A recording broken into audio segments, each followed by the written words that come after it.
Your father sent you here to settle what he owes me. That is what this letter says. Samuel set the paper down on his desk and looked at the young woman standing across from him, a woman who had traveled 2 days through dust and heat, carrying a single suitcase and a piece of paper that reduced her entire existence to a line item in someone else's failed ledger. She did not flinch. She did not cry. She met his eyes and said nothing because there was nothing left to say. If this story moves something in your heart, subscribe to our channel and follow every part until the end. And leave a comment telling us what city you're watching from. I want to see how far this story has traveled. Evelyn Hartwell had known for 3 days that her father was going to do something unforgivable. She had seen it in the way he stopped meeting her eyes at the breakfast table. She had seen it in the way he kept folding and unfolding the same piece of paper, carrying it from room to room, like a man rehearsing a confession he could never quite get right. She had seen it in the way her mother had gone very quiet. Not the peaceful kind of quiet that settles over a house in the evening, but the kind that comes when a woman knows something terrible is already decided and understands that her words will not change it. On the morning of July the 3rd, 1881, Thomas Hartwell sat down across from his daughter at the kitchen table in their small house on the edge of Durango, Colorado, and he told her what he had done. He did not call it what it was. He never would. He called it an arrangement. He called it a temporary solution. He said the words, "just until things get better," so many times that Evelyn lost count. He told her that Samuel Whitaker was a decent man, a wealthy man, a man of his word, who had agreed to consider the debt settled if Evelyn came to the ranch, and here, Thomas's voice broke slightly, and he looked down at the table, made herself useful. Evelyn sat very still through all of it. She did not slam her hands on the table. She did not raise her voice. She had spent 24 years learning that her father responded to emotion by retreating further into the story he had already told himself. So she sat still, and she listened, and she let him finish. And when he was done, when he had said everything he intended to say, and looked up at her with the particular expression of a man hoping to be absolved, she asked him one question. "Does he know I'm coming?" Thomas nodded. "He agreed to it." "He agreed," Evelyn repeated slowly, as if testing the word for weight. "A man you owe money to agreed to take your daughter instead of payment. And you're telling me that this is a decent arrangement." "Evelyn, I'm not asking you to explain it differently." Her voice was quiet, controlled, the kind of controlled that costs something. "I just want to understand exactly what you agreed to." Thomas looked at his hands. "You'll have a roof. You'll have food. The Whitaker Ranch is one of the largest operations in the territory. You won't be treated poorly. You don't know that. Samuel Whitaker has a reputation. His reputation is that he's a cold man who hasn't let anyone close to him since his wife died," Evelyn said. "That's his reputation. And you made a business transaction involving me without asking whether I agreed to be part of it." Thomas said nothing. Evelyn pushed back from the table and stood up. She was not a tall woman, but she had always carried herself in a way that made rooms feel smaller when she was angry. Not because she shouted, but because she became very precise. Every word deliberate, every movement exact. "I'll go," she said. "Not because you've asked me to, not because I think this is right. I'll go because if I don't, you'll lose the house, and Mother will have nowhere to live, and I refuse to let her suffer for what you chose to do. But I want you to hear me clearly, Papa. I am not a debt. I am not a bargaining chip. And whatever Samuel Whitaker thinks he's agreed to, he is going to find out very quickly that he did not agree to own me." She walked out of the kitchen and went to her room to pack. She did not cry until she was alone. She allowed herself that much. The journey from Durango to the Whitaker Ranch took the better part of 2 days. The first day, Evelyn rode in a hired wagon driven by a man named Bert, who had deep-set eyes and no interest in conversation, which suited her perfectly.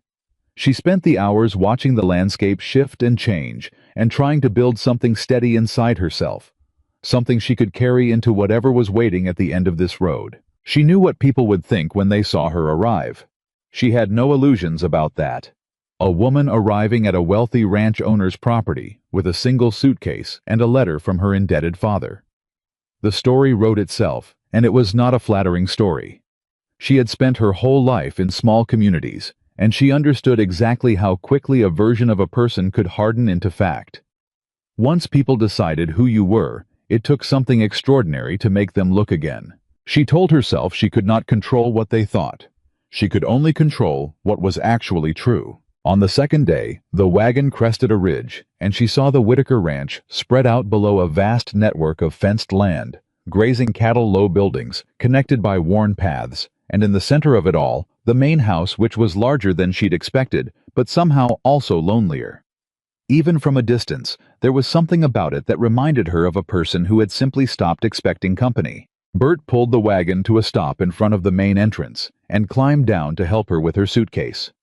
He knocked on the front door, exchanged a few words with a weathered-looking man who turned out to be the foreman, a man named Gil Dobbs, and then Bert climbed back onto the wagon and left without another word. Gil looked at Evelyn with an expression that was not unkind, but was very careful. "Mr. Whitaker's been expecting you," he said. "I'll take you in." The workers paused as she walked through. She felt their attention without looking at them directly, the particular quality of being watched by people who are trying to figure out exactly what category to put you in.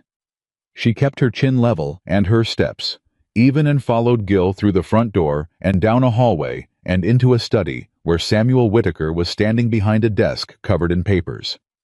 He was not what she had expected. She wasn't sure what she'd expected exactly. Some version of the cold, powerful man her father had described. Perhaps someone who looked the part of a man accustomed to acquiring things. But Samuel Whitaker was simply a tall man in his late 30s with lines around his eyes that spoke less of cruelty and more of exhaustion. He was not soft, but he was not what she'd steeled herself against. He looked at her for a moment without speaking. Gil set her suitcase down and quietly left. Evelyn reached into her coat, took out the letter her father had given her, and placed it on the desk. "My father sent me," she said, "because he could not pay what he owed you." Samuel picked up the letter. He read it. He set it down.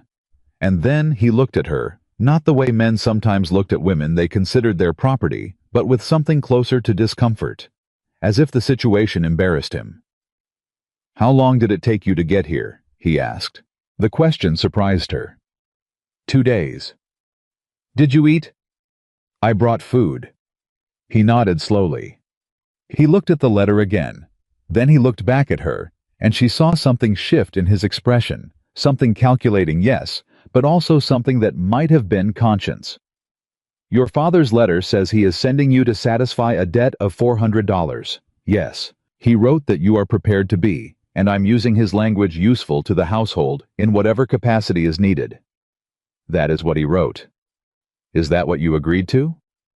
The question landed differently than she expected. Evelyn studied him for a moment. "I agreed to come here. What happens next has not been agreed to by anyone." Samuel held her gaze. Then he pulled a chair away from the desk and set it in front of her. "Sit down," he said. "Please." She sat. He remained standing, which she noticed, and then he seemed to notice that she'd noticed, and he sat down too. "Miss Hartwell," he said, "I owe you an honest conversation, which is more than your father gave either of us. So I'll tell you exactly where things stand." She waited. "Thomas Hartwell owes me $412. He borrowed it 11 months ago to cover losses from a horse trading deal that went wrong. He has made no attempt to repay it and has avoided every letter I've sent. When I sent a man to his property last month, your father told my man that he would arrange an alternative settlement and sent a letter 3 days later explaining that alternative to be you." He stopped. The word hung in the air between them. "I want to be clear," Samuel continued, "that I did not request you. I did not ask for a woman to be sent to my ranch as payment for a debt. I don't know exactly what your father told you about what I expected, but whatever he told you wrong." Evelyn's hands were folded in her lap, very still. "Then what did you agree to?" "I agreed to hear what he proposed. I didn't agree to anything beyond that." He picked up the letter again and set it back down. "I'm not going to treat you like a transaction, Miss Hartwell. That's not something I'm willing to do." Something moved through Evelyn's chest. Not relief exactly, but the loosening of something she had been holding very tight for 3 days. She didn't let it show on her face. "Then what are you willing to do?" she asked. "I'm giving you a choice," he said. "I can arrange transportation back to Durango. Your father's debt remains his debt, and I'll pursue it through legal means. That's one option. Or," he paused, "you can stay. Not as a settlement, not as property, but as a hired worker with wages with your own room in this house until you decide you want to leave. Your wages would be counted against what your father owes. When the debt is cleared, you are free to go or stay as you choose. Nothing is owed beyond that." Evelyn was quiet for a long moment. "You're offering me a job." "I'm offering you a fair arrangement, which is more than anyone offered you before you got on that wagon." She looked at him. Really looked at him for the first time since she'd walked into the room. He was watching her with the expression of a man waiting for a verdict he wasn't sure he'd earned. "What kind of work?" she asked. "The ranch accounts are a mess. My last bookkeeper left 6 months ago, and I haven't found a replacement I trust. The household needs managing. There's enough real work here to justify an honest wage." "How much?" he told her. It was fair. More than fair, actually, for the territory. Evelyn looked at the letter on his desk. At the handwriting she recognized as her father's, that careful, slightly slanted script he used whenever he was trying to make something irresponsible look considered. Then she looked back at Samuel Whitaker. "I'll stay," she said, "under the terms you described, and I want it written down." For the first time, something moved at the corner of his mouth. Not quite a smile, but something adjacent to one. "I'll have Gil draw up the papers this afternoon," he said. The first week at the Whitaker Ranch was an education in controlled chaos. Evelyn had expected difficulty. She was not naive enough to think that walking into a household that had been running without a woman's attention for several years would be simple. But she had not fully anticipated the specific texture of the disorder she found. It wasn't that the ranch was failing. It was that the ranch was surviving on sheer momentum, on the accumulated habits and routines of people who had been doing the same things for years, without anyone stepping back to ask whether any of it was working. The account ledgers were the first thing she addressed, because they were the first thing that made her genuinely alarmed. Gil brought them to her on her second morning. 3 thick books covering the last 4 years of operations, and within an hour she had found discrepancies that nobody had flagged. Not small discrepancies, not rounding errors. Evelyn set her pencil down and called Gil into the small office off the main hallway that had been set up for her use. "Who's been managing the supply orders?" she asked. Gil looked at the ledger she was pointing to. "Crane handles the supply runs. He's been with Mr. Whitaker about 3 years. "And who checks the receipts against the orders?" Gil was quiet for a moment. "Crane turns in his receipts to me. I log them." "Do you verify the amounts before you log them?" Another pause. Longer this time. "I log what he brings in." Evelyn turned the ledger to face him and pointed to a column of figures. "These supply runs from March through June. The amounts Crane recorded don't match the amounts that appear on the corresponding invoices. The invoices show smaller numbers. The ledger shows larger ones. The difference in those 4 months alone is $63. Gil stared at the page. $63, he repeated. Over 4 months. "Which means, if this pattern holds across 3 years of records, you may be looking at a significant loss." Gil sat down heavily in the chair across from her. He was a man who had spent 30 years being competent at everything he was responsible for, and the expression on his face was the expression of a man discovering a hole in a wall he built himself. "I didn't know," he said. "I believe you," Evelyn said. "But Mr. Whitaker needs to know." She told Samuel that evening. She had spent the afternoon preparing a clear summary, not accusatory, not dramatized. Just the numbers laid out in the order she'd found them with the corresponding discrepancies noted beside each entry. She handed it to him across the dinner table, which was where they had taken to conducting most of their working conversations, because it was the one room in the house where Samuel seemed to actually relax slightly. He read through the summary without speaking. His jaw tightened. Then he set it down and looked at her. "You found this in 1 day. Day and a half." Gil has been managing those ledgers for 3 years. Gil trusts his people, Evelyn said. That's not a fault in him. It's a gap in the system.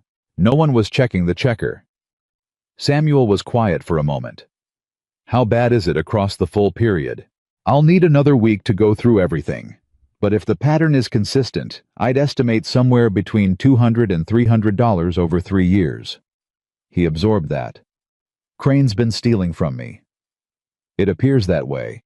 But I'd want to complete the full audit before you confront him. If you accuse him now and he denies it, and then I find more evidence after you've given him time to prepare a story. Samuel looked at her for a long moment. You've done this before, he said. My mother ran a dry goods store in Glenwood Springs for 11 years, Evelyn said. I kept her books from the time I was 16. I know what people think they can get away with when nobody's paying attention. He nodded slowly. All right. Finish the audit. Don't say anything to Crane or anyone else until you've told me. Agreed. That was the end of the working conversation.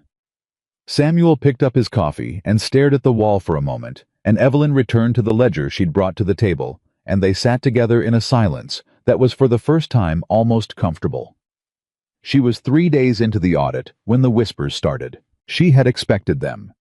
She'd been preparing herself for them since the moment she stepped off the wagon. But there is a difference between knowing something is coming and actually hearing it, actually catching the shape of your own story in someone else's mouth. She was crossing the yard on her way back from the supply barn when she heard 2 of the ranch hands talking near the fence. They hadn't seen her coming. She caught enough to get the full picture before they went quiet. Father just handed her over, like a horse, just loaded her up and sent her. Whitaker must have thought he was getting a deal. Low laughter. The specific kind that isn't quite mean enough to challenge, but lands exactly where it's aimed. Evelyn kept walking. She did not slow down or look toward them or give any indication that she had heard a single word. She reached the door of the house, opened it, and went inside, and she stood in the hallway for exactly 60 seconds, letting the heat of it move through her before she straightened her shoulders and went back to the office. She was not going to cry about it. She was not going to complain about it. She was going to make herself so indisputably useful that the conversation would eventually have to change. But that night, sitting alone in her room, she wrote a letter to her mother. Not her father, her mother. She described the ranch, the work, the progress she'd made with the accounts. She described the room she'd been given, which was simple but clean and had a window that faced east. She did not describe how she felt arriving. She did not describe the laughter by the fence. She wrote the facts of the situation and the facts of her work, and at the end she wrote, I am all right. I am still myself. That is what matters. She folded the letter and held it in her hands for a long time. Then she set it on the desk to send in the morning, turned down the lamp, and went to sleep. It was on a Thursday morning in her second week that Samuel found her in the office before breakfast, already working. He stopped in the doorway. You start before the sun's all the way up, he said. The sun doesn't wait for me to finish, she said without looking up. He came in and stood across from the desk. She could feel him watching her the way she'd felt the ranch hands watching her, but differently. Less like someone categorizing and more like someone genuinely uncertain of what they were looking at. How's the audit coming? He asked. I'll have the full picture by the end of the week. She looked up then. It's going to be worse than I estimated. His expression didn't change much, but something around his eyes tightened. How much worse? The discrepancies go back further than I first thought. There are entries from Crane's first year here that follow the same pattern. She turned the ledger around and pushed it toward him. Look at these figures from the fall of '78. He came around the desk and leaned over to look. He was close enough that she was aware of it, the particular proximity of someone standing just behind your shoulder, and she made a point of keeping her attention on the page. He studied the numbers. He's been doing this the whole time. It appears so. Slowly enough that no single year would set off alarm bells if you weren't looking for a pattern. But it's there. 3 years. His voice was very flat. 3 years of trusting a man who was robbing me the entire time. It happens more often than people think, Evelyn said. especially on operations this size when the owner is managing too many things to watch the details. He straightened up. He was quiet for a moment, in the way she was beginning to recognize as his version of processing something, not retreat, but compression. Taking something in and containing it before it could get out of hand. "I hired you to manage accounts," he said, "and instead you found something I missed for 3 years. Managing accounts includes finding what was missed," she said. "That's the job." He looked at her. "Miss Hartwell," he said, "I want to ask you something and I'd like an honest answer."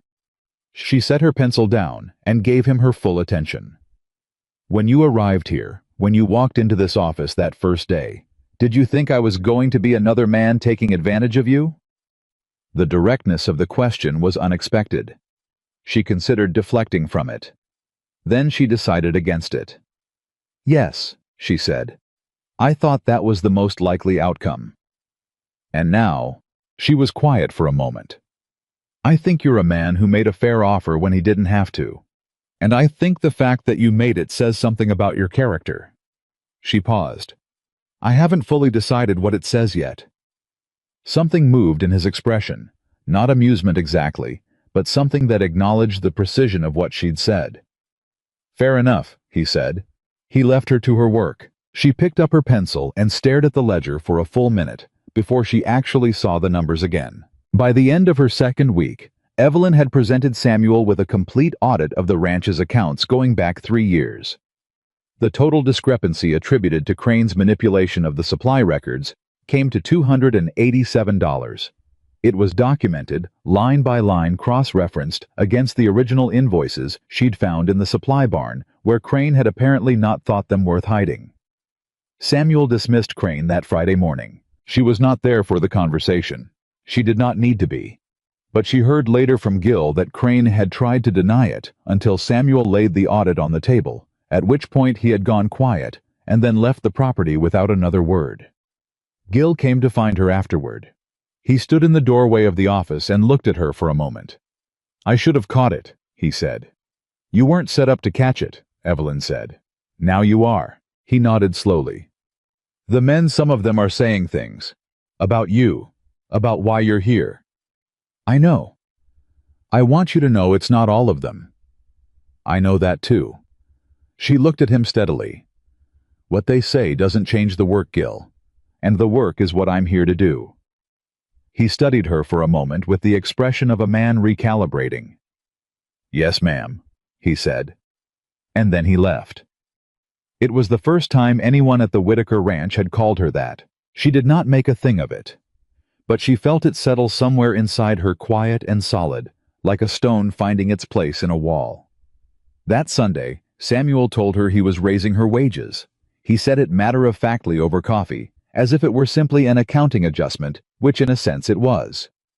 But the amount he named was significantly higher than their original agreement, and Evelyn looked at him across the table with an expression she worked to keep neutral. "That's more than we agreed to," she said. "It reflects the actual value of the work," he said. "The audit alone is worth more than what I offered you the first day. I don't pay people less than what their work is worth." Most men don't think to make that adjustment when they didn't have to. He held her gaze. "I'm not most men." It wasn't said with arrogance. It was said simply the way a person states a thing they believe to be straightforwardly true, and she found she had no argument against it.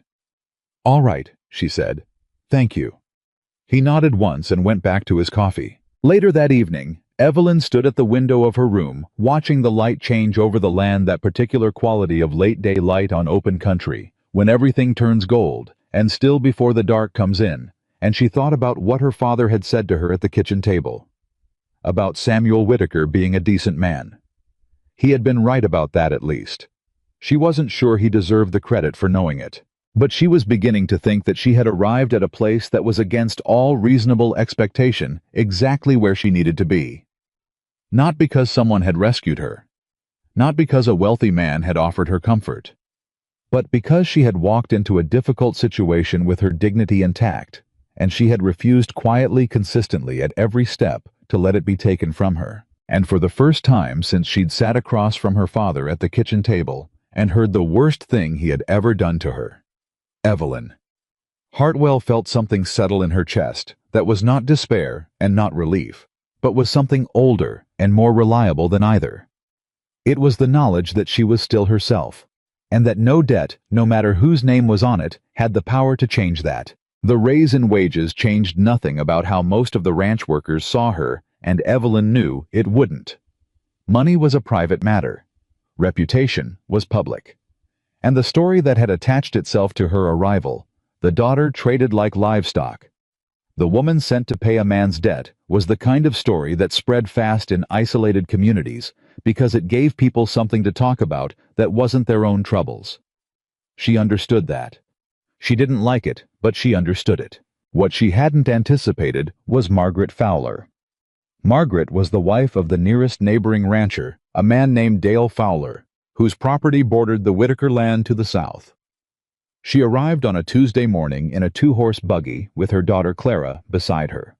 Both of them dressed better than the occasion required, which told Evelyn everything she needed to know about the nature of the visit before a single word was spoken. Gil brought them to the front room and then came to find Evelyn in the office with the expression of a man delivering unwelcome news.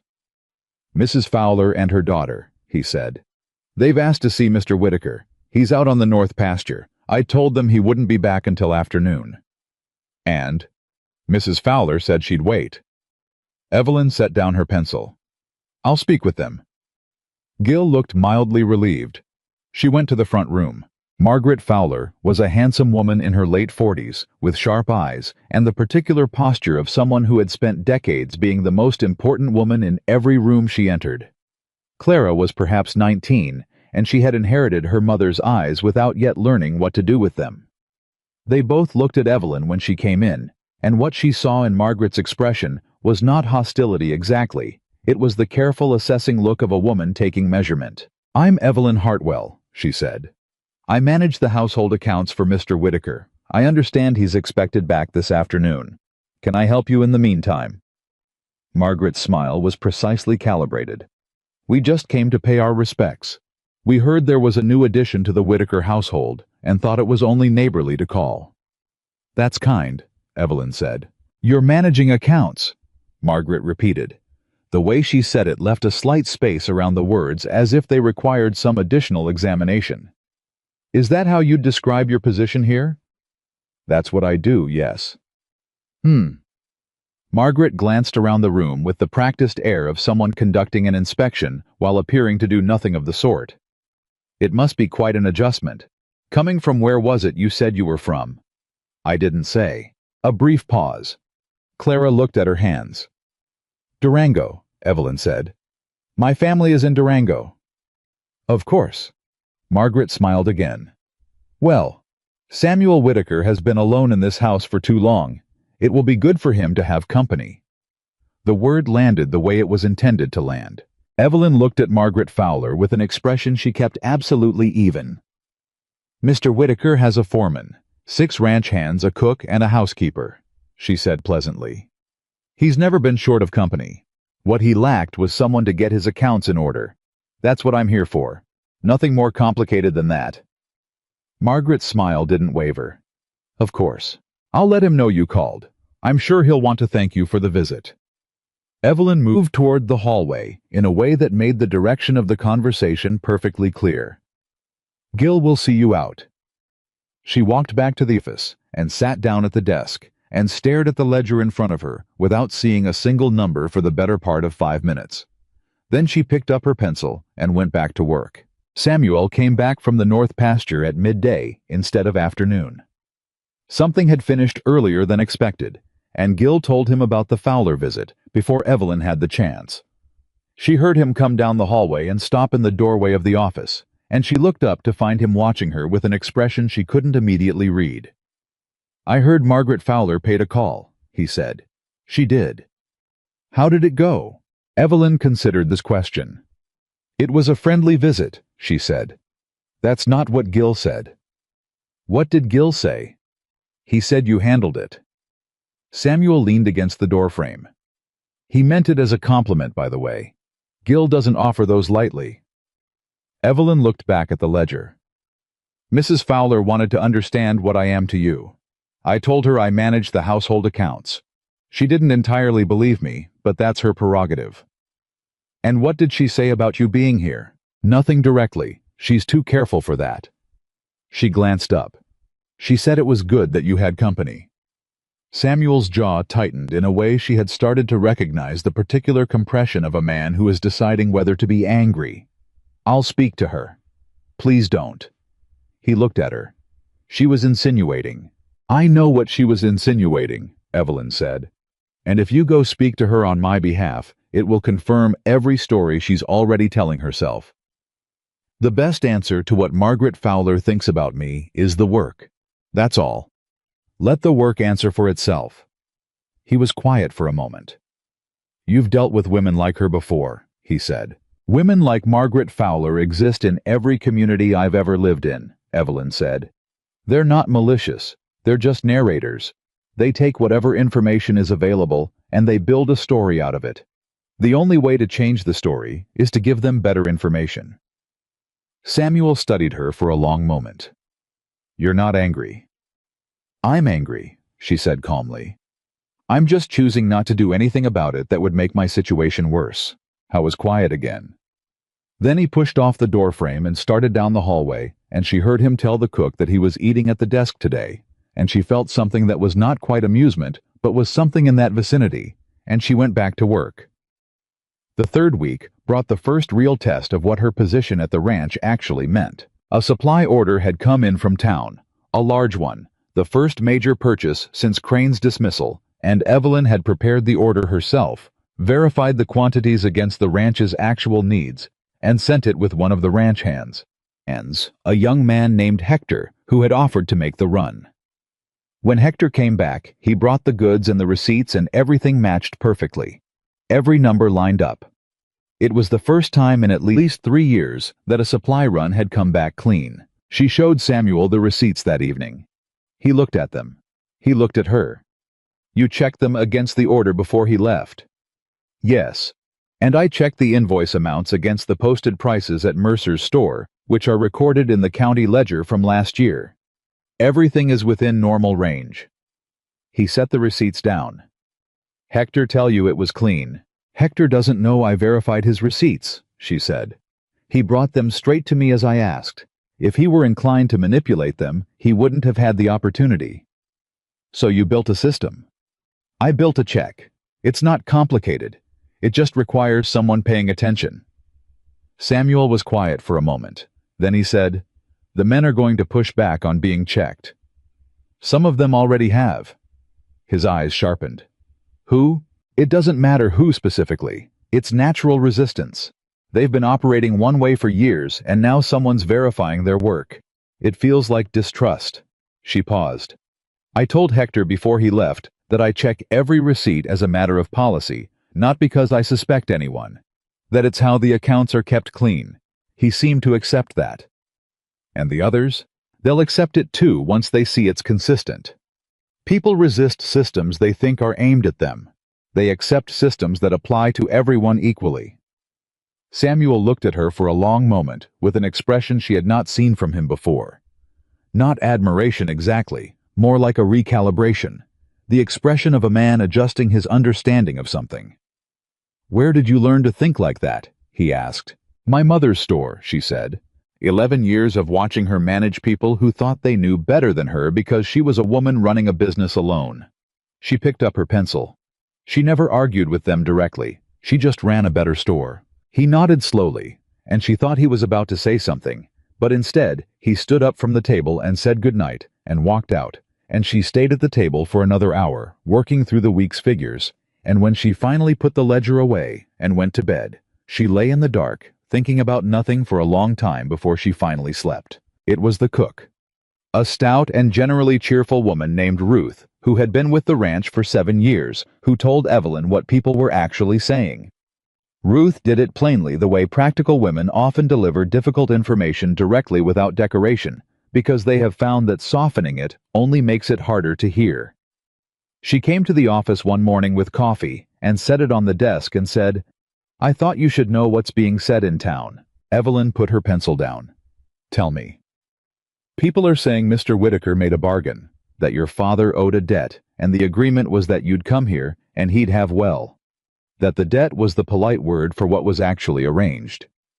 The words settled into the room. "And what does the second version of the story say I am?" Evelyn asked. Ruth met her eyes. "The second version doesn't use polite words." Evelyn was quiet for a moment. "How widespread is it?" "Wide enough that the preacher's wife mentioned it to me at the market on Saturday. Wide enough that Clara Fowler has apparently told half the young women her age." Ruth sat down in the chair across the desk without being invited, which Evelyn found she didn't mind. "I'm telling you because I think you deserve to know. And because—" Ruth paused. "Because the version of you that those people are describing isn't the person I've watched work in this house for 3 weeks. "Thank you," Evelyn said. "I've seen 3 women come through this house since Mrs. Whitaker passed," Ruth said.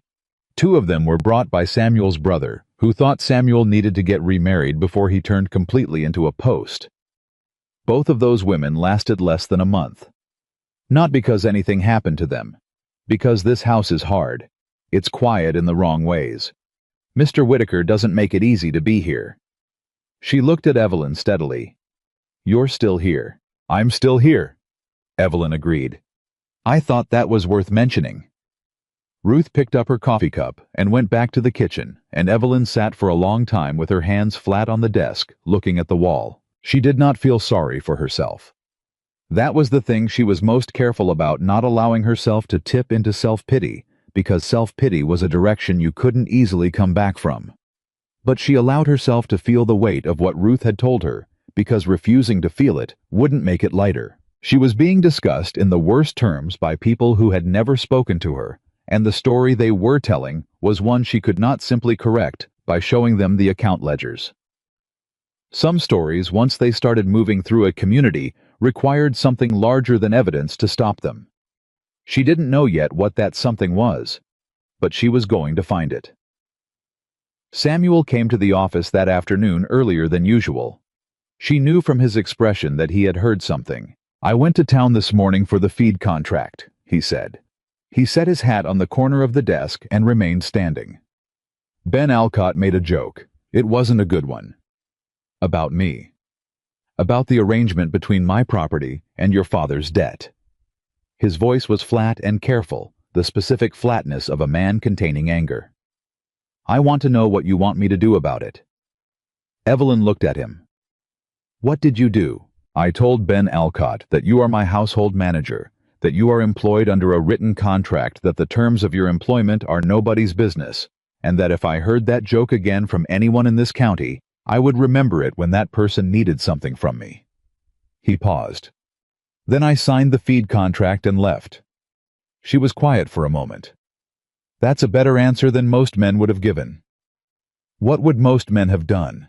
Either laughed along or overcorrected in a way that made everything worse. She looked at him steadily. "What you said was accurate and proportional. That's the right response. It doesn't bother you that this is the conversation people are having." "It bothers me considerably," she said. "But being bothered by it doesn't change it. The only thing that changes it is time and the absence of anything that confirms what they're saying." Samuel was quiet for a moment. He picked up his hat and then put it back down. "I want to ask you something that you are free not to answer." "All right.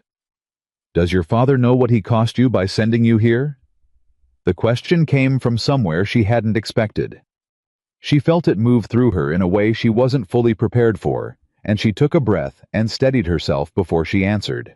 "My father knows what he did," she said. "Whether he understands what it cost me, I don't think he's capable of fully understanding that. Not because he's a bad man, because he is a man who has always found ways to avoid looking directly at the damage he causes. It's easier to believe the damage wasn't that bad." Samuel nodded slowly. He was looking at the floor. "My father was like that," he said. Then he stopped, as if he hadn't entirely meant to say it. He picked up his hat. "I'll let you get back to the figures." He left before she could respond. She sat for a long time after he was gone, turning that moment over in her mind, the particular quality of what he had revealed. Not much by any objective measure, But from a man who in 3 weeks had said almost nothing about himself that wasn't directly related to the business of the ranch. It was the first real thing. The first unguarded thing. She filed it away carefully the way she filed everything that mattered and went back to work. The twist came on a Thursday evening when Evelyn was going through the oldest of the account ledgers, the records from before. Crane had even arrived from the years when Samuel's wife Catherine had still been alive. She almost missed it because she wasn't looking for it. She was cross-referencing a series of land payment entries from 1876 and 1877, trying to establish a clean baseline for the ranch's financial history, when she found a discrepancy that had nothing to do with Crane. It was in a series of payments labeled simply as Land Settlement Caldwell, and the amounts were substantial. Not the kind of amounts that appeared in routine operational ledgers. The kind of amounts that suggested something much larger than a simple supply transaction. She went through the entries 3 times to make sure she was reading them correctly. She was. Between 1875 and 1877, the Whitaker Ranch had made a series of payments totaling nearly $900 to a party identified only as Caldwell. The entries were made in what appeared to be Catherine Whitaker's handwriting, neat, careful, and consistent. They stopped abruptly in the spring of 1877, which was as far as Evelyn could determine from the other records the year Catherine had died. There was no corresponding documentation explaining what the payments were for. No contract, no deed, no letter of agreement. Just the payments themselves recorded faithfully in Catherine's hand, and then silence. Evelyn sat with the ledger in front of her for a long time. She could set it aside. She could tell herself it was old business already resolved, none of her concern. She could note it in her audit records and move on. But she was a woman who had learned at her mother's knee and her own bitter experience that unresolved financial mysteries rarely stayed resolved. They had a way of surfacing at the worst possible moment, wearing a shape nobody had anticipated. She closed the ledger and sat for a moment longer. Then she went to find Samuel. How was in the main room reading, which she had learned was what he did in the evenings when the day was done and the work was finished. He sat with a book and a glass of something, and read in the particular concentrated silence of a man who had learned to occupy himself alone. He looked up when she came in, and something in her expression made him straighten. "What is it?" he said. She set the ledger on the table in front of him and opened it to the Caldwell entries. "I need to ask you about these," she said. He looked at the entries. She watched his face carefully and saw something move through it. Recognition, and underneath the recognition, something that looked like old pain. "Where did you find this?" he asked. "It was filed with the pre-1878 records. Your wife kept these entries." He was quiet for a moment. "Catherine handled most of the financial records in those years. I was running the cattle operation. She managed the books. Do you know what these payments were for?" He looked at the entries again. Caldwell was a land broker. He came through this territory in 1875, claiming to hold title to a parcel of land adjacent to ours land that we believed we already owned. He had documents suggesting otherwise. Catherine she was concerned. She thought we needed to settle it quietly before it went to the land office and became a formal dispute. So she paid him. She made several payments, yes. She believed she was settling a legitimate claim. His voice was flat in a way that suggested it was costing him something to keep it that way. "I found out about it about a year into the arrangement. I looked into Caldwell's claim more carefully than she had been able to, and discovered that his documents were not legitimate." Evelyn felt something tighten in her chest. "He manufactured the claim. He targeted ranches along this corridor, found operations where the land title records were complicated or unclear, produced documents that looked official enough to frighten people into paying rather than litigating, and collected money until someone stopped him or he moved on." "What happened to him?" "He left the territory before I could pursue it legally. I had recovered enough of Catherine's payments through the land office process that I decided to let it go, rather than chase a man across state lines." Samuel closed the ledger slowly. She was devastated when she understood what had happened. She blamed herself for not seeing through it sooner. She was sick by then. The consumption had been progressing for months, and I think the grief of it. He stopped. Evelyn said nothing. She let the silence stand. I haven't thought about Caldwell in years, Samuel said finally. Why are you asking about this? Because the name appeared in your historical records at a scale that suggested I should understand what it meant. She paused. And because unresolved matters have a way of becoming relevant again. He looked at her. You think he might come back? I don't know. Probably not. But if his name appears anywhere else in the territory's current records in any active claims or transactions involving properties in this area, you should know before he does. Samuel was quiet for a long moment. He looked at the ledger. He looked at her. You found this in the course of a routine audit, he said. Yes. And your first instinct was to tell me even though it was old business that didn't obviously connect to your actual work. It connected to the ranch's financial history, she said.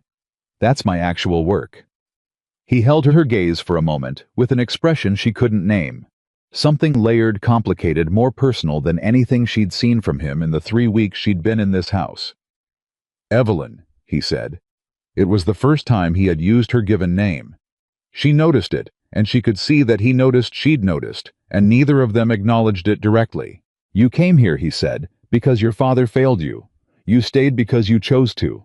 In 3 weeks, you have cleaned up 3 years of theft, set up a system that will prevent it from happening again, managed a hostile visit from my most difficult neighbor, and just found a financial matter from 4 years ago that I had put aside and probably should not have. He paused. I want you to know that I see all of it. Every day. I see exactly what you're doing and what it takes to do it. Evelyn sat very still. I'm doing the job you offered me, she said carefully.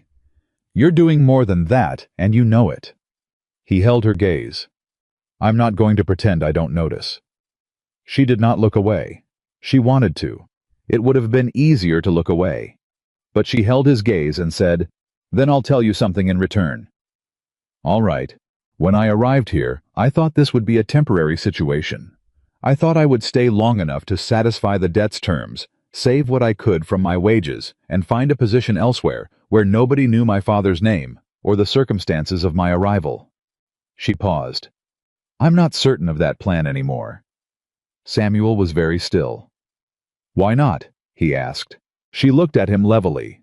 Because this is the first place I've worked where the person I report to tells me the truth, treats the work as worth doing, and doesn't pretend not to notice when I do it well.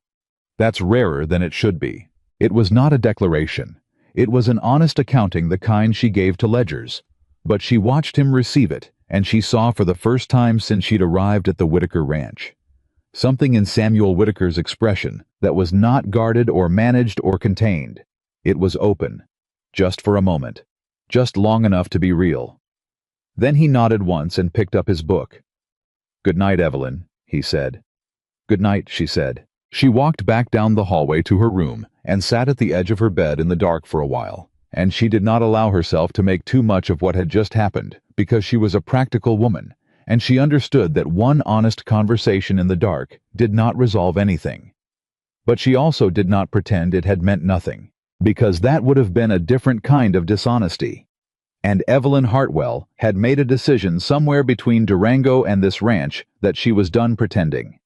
She had pretended long enough. The week that followed moved at a different pace than the weeks before it, not faster exactly, but with more weight. Something had shifted between Evelyn and Samuel after that conversation, and they both felt it, and they both responded to it by working harder and talking more directly than they had before, as if the honesty of one evening had given them permission to stop dancing around the edges of everything. Samuel began consulting her on decisions that had nothing to do with the accounts. He asked her opinion on the feed contract renewal, on whether to hire a second hand for the northern pasture, on a disagreement between two of the older workers that had been simmering for weeks.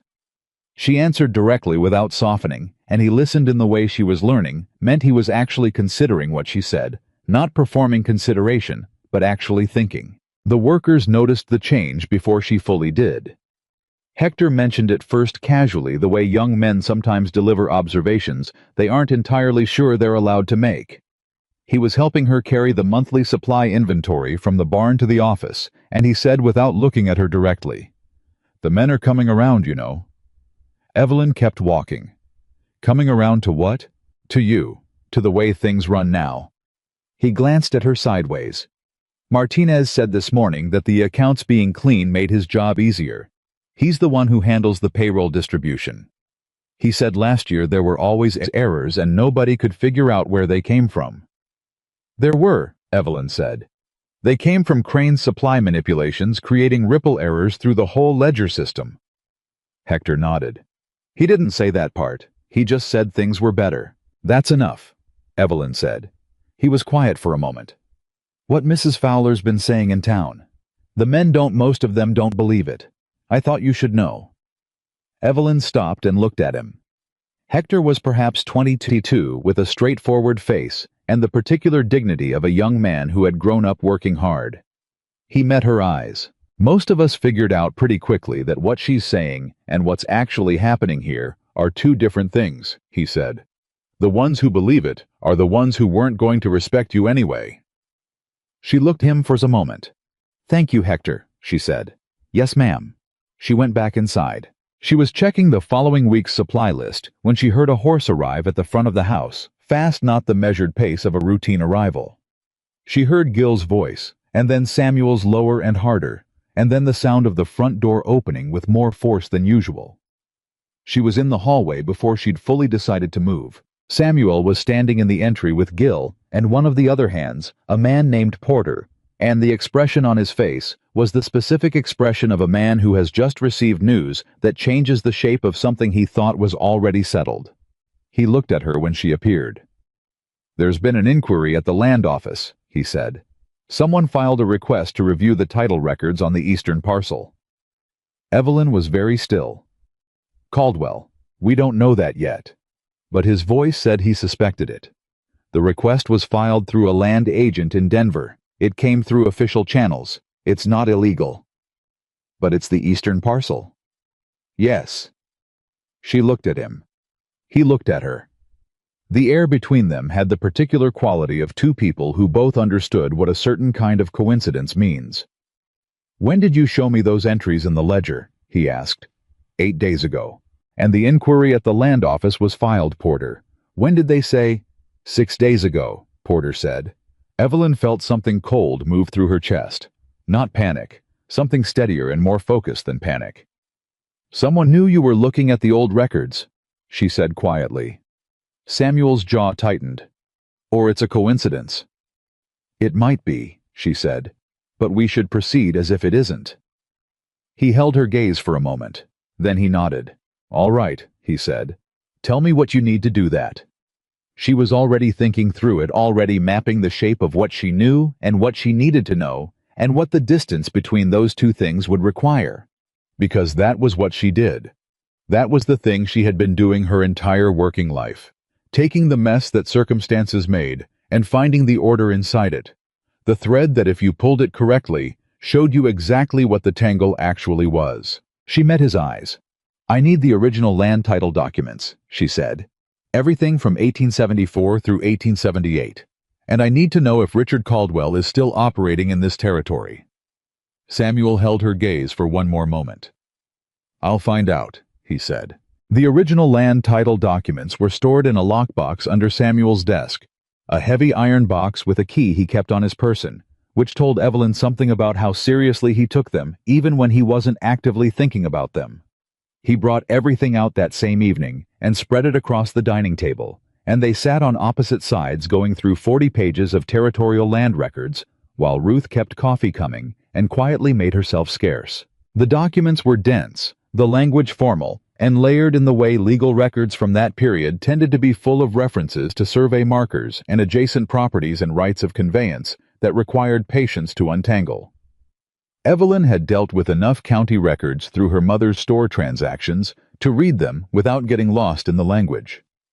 Samuel read them the way a man reads something he has read before, but is seeing differently now with the particular attention of someone looking for what he missed the first time. They worked in silence for nearly an hour before Evelyn found what she was looking for. Here, she said. She turned the document toward him and pointed to a paragraph near the bottom of the 3rd page, a clause in the original 1874 land survey that defined the eastern boundary of the Whitaker property. The language was clear enough. The boundary ran along a specific creek line and included the parcel in question without ambiguity. Samuel read it. He read it again. This was filed before Caldwell ever showed up, he said. 4 months before, Evelyn confirmed. The Whitaker claim to the eastern parcel was registered in March of 1874. Whatever documents Caldwell produced to suggest otherwise were created after that date and cannot supersede a prior registered claim. Samuel set the document down. His jaw was tight. Catherine paid him $900 to protect a claim that was never in dispute. She paid him because he manufactured a crisis convincing enough to frighten her. Evelyn said carefully. That's not a failure of intelligence. It's what a skilled fraud does. He finds someone under pressure and he makes the threat feel immediate and real enough that the cost of paying seems lower than the cost of fighting. She should have told me. She probably thought she was protecting you, Evelyn said, from a problem she believed she had caused by not catching it sooner. She paused. That's what people do when they've been made to feel responsible for something that isn't their fault. They try to fix it quietly before anyone else can see the damage. Samuel looked at her. She held his gaze. Neither of them said anything for a moment because they both understood that she was no longer talking only about Catherine. He looked back at this document. If Caldwell is filing a new inquiry at the land office, he's running the same scheme again. Different approach maybe, but the same essential structure. Yes, and this time he may know more about the ranch's current situation than he did in 1875. What do you mean? Evelyn set her hands flat on the table. When I asked you 8 days ago about those ledger entries, we were alone in your office. But this is a ranch with 8 workers, a cook, a housekeeper, and regular traffic from suppliers and neighbors. Anyone could have overheard a conversation, seen documents left out, noticed that old records were being reviewed. Information travels in communities like this one faster than people think. Samuel was quiet for a moment. You think someone here is passing information to Caldwell? I think it's possible, she said. I'm not saying that's definite. It may genuinely be coincidence, but the timing is too close to dismiss. He pushed back from the table slightly and looked at the ceiling for a moment. That compression she had come to recognize the way he managed large, unwelcome thoughts by briefly directing his attention elsewhere before bringing it back under control. All right, he said. What do we do? First, we need confirmation that the man filing through the Denver land agent is actually Caldwell. The inquiry was made through a representative, which means his name may not appear directly. Do you have any contacts at the land office who could tell you more about the filing? Judge Harlan Marsh handles territorial land disputes out of Pueblo, Samuel said. I've known him 15 years. He's honest. Can you reach him without it becoming public knowledge that you're asking? I can ride to Pueblo myself. Take 2 days. Make it look like routine business. Good. She looked at the documents spread across the table. Second, and this matters more than the first, we need to secure a certified copy of the 1874 survey and the original Whitaker land grant from the Territorial Records Office. If Caldwell is going to challenge the eastern parcel again, he needs to find a gap in the documentation. Our job is to make sure there isn't one. I can do that in Pueblo as well. And third, she paused. We keep this between us. We don't tell Gil, we don't tell Ruth, we don't tell Hector. Not because I distrust them, I don't particularly, but because the fewer people who know we're actively investigating, the less chance there is of Caldwell knowing it too.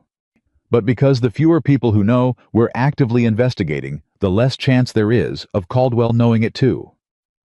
Samuel looked at her steadily. You've thought through all of this. I've been thinking through it since you told me about the land office inquiry, she said, which was approximately 3 hours ago, so I wouldn't call it thorough. But it's a start. He was quiet for a moment. When I offered you a job managing accounts, I didn't anticipate this being part of the work. Neither did I, she said. But here we are. The corner of his mouth moved. Here we are. He left for Pueblo the following Monday, early enough that the sun was barely up. Evelyn was already in the office when he passed the doorway, and he stopped. I'll be back Thursday at the latest, he said. If anything urgent comes up, I'll handle it, she said. He looked at her for a moment. I know you will. He paused, and she thought he was about to say something else, but instead he put on his hat and walked out, and she heard the horse leave the yard at a steady pace, and then the ranch was quiet. She spent Monday and Tuesday running the ordinary business of the household, with the particular focused calm of a woman who has learned to use work as ballast, something solid to stand on when the ground beneath everything else is uncertain. The accounts, the supply inventory, the payroll figures for the end of the month. She spoke to Gil about the northern fence repairs. She reviewed the feed contract addendum that had come in from the supplier. She did every piece of the work with complete attention and told herself firmly and repeatedly that she was not waiting for Samuel to come back. She was simply continuing to work.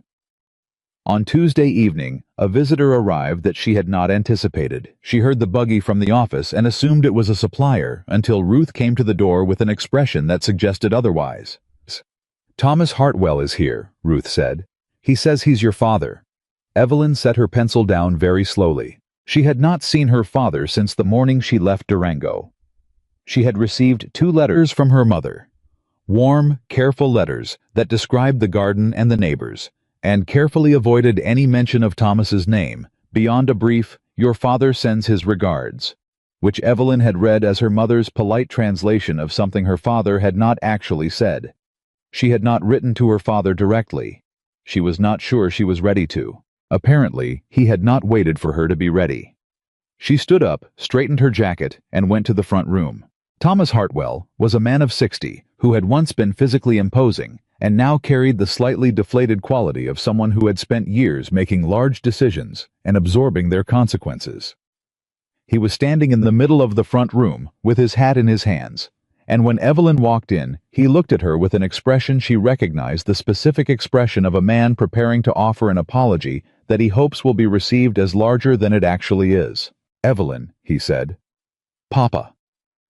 She did not embrace him. She stood in the doorway and looked at him steadily.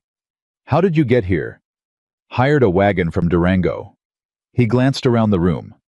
"The place looks well kept." "It is," she said. "What are you doing here?" He turned his hat in his hands. "I wanted to see that you were all right." "You could have written." "I did write. You didn't?" "I wrote to Mama," she said. "I told her I was all right. She told you. You didn't need to make the trip." Thomas was quiet for a moment. He looked at the floor. "I wanted to see it for myself." "Why?" He looked up at her. The expression on his face had changed. The prepared look had given way to something rawer, and she recognized that too, because it was the expression he wore when he was actually telling the truth rather than performing it. "Because I've been lying awake every night since you left," he said, "thinking about what I did, and the story I've been telling myself that you'd be fine, that you're strong, that it would work out. It stopped being convincing about 2 weeks in." Evelyn looked at him. "Sit down," she said. He sat. She remained standing. Not because she was trying to assert power over him, but because she needed the solidity of her own feet on the floor for this conversation. "I want you to tell me something honestly," she said. "When you sent that letter to Samuel Whitaker and told him you were sending me to settle what you owed, did you believe you were doing something acceptable, or did you know it was wrong and do it anyway?" Thomas was quiet for a long time. Long enough that Ruth appeared briefly in the hallway, and then reading the situation correctly disappeared again. "I knew it was wrong," Thomas said finally. "I told myself it wasn't. I told myself you'd understand that Whitaker was a good man, that it was only temporary. But I knew what I was doing." He looked at his hat. "I knew." "Thank you for saying that," Evelyn said. He looked up at her. Is he?" "Samuel Whitaker is a decent man," she said. "He refused to treat me as a transaction. He offered me a fair wage and a written contract. I have been working here as his household manager, and the work is honest, and the arrangement is exactly what he said it would be." Thomas exhaled. "I'm glad." "Don't," she said quietly. He stopped. "Don't be relieved because it happened to work out," she said. "What you did was wrong regardless of how it turned out. If Samuel Whitaker had been a different kind of man, my life could be very different right now. You didn't make a decision that protected me. You made a decision that put me at someone else's mercy. The only reason I'm standing here telling you I'm all right is because he chose to be better than the situation required." She paused. "That's not credit to you. That's luck. And I need you to understand the difference. Thomas looked at her for a long moment. You're right, he said, simply without qualification. It was perhaps the most honest thing she had ever heard him say. Something shifted in her chest. Not forgiveness, not yet, and maybe not completely. But the particular loosening that comes when a person you love finally says the true thing instead of the comfortable one. She sat down. Tell me about Mama, she said. They talked for 2 hours. Ruth brought food without being asked, which was the kind of grace that Evelyn had come to depend on from the woman. And Thomas ate, and they talked not about the debt, not about Whitaker, but about Durango, about her mother's garden, about the horse trading business, which Thomas was slowly painfully winding down because he had finally understood. He said that he was not good at it. I'm going to work with Mercer at the feed store, he said. He offered me part-time work managing deliveries. It's not what I imagined for myself. Is it honest work? Yes. Then it's better than what you had, she said. He nodded. He looked at his hands. When it was time for him to leave, he had a room at the boarding house in the nearest town. He stood in the doorway and looked at her with the expression of a man who has said everything he came to say and still doesn't feel like it was enough. I'm sorry, Evelyn, he said, for the way I handled it, for not asking you, for putting you in a position where you had no choice. She looked at him. I know, she said. I'll write to you, through Mama first while I figure out what I want to say. He nodded. He put on his hat. You look well, he said. You look like yourself. I am myself, she said. I've been working very hard to stay that way. He left.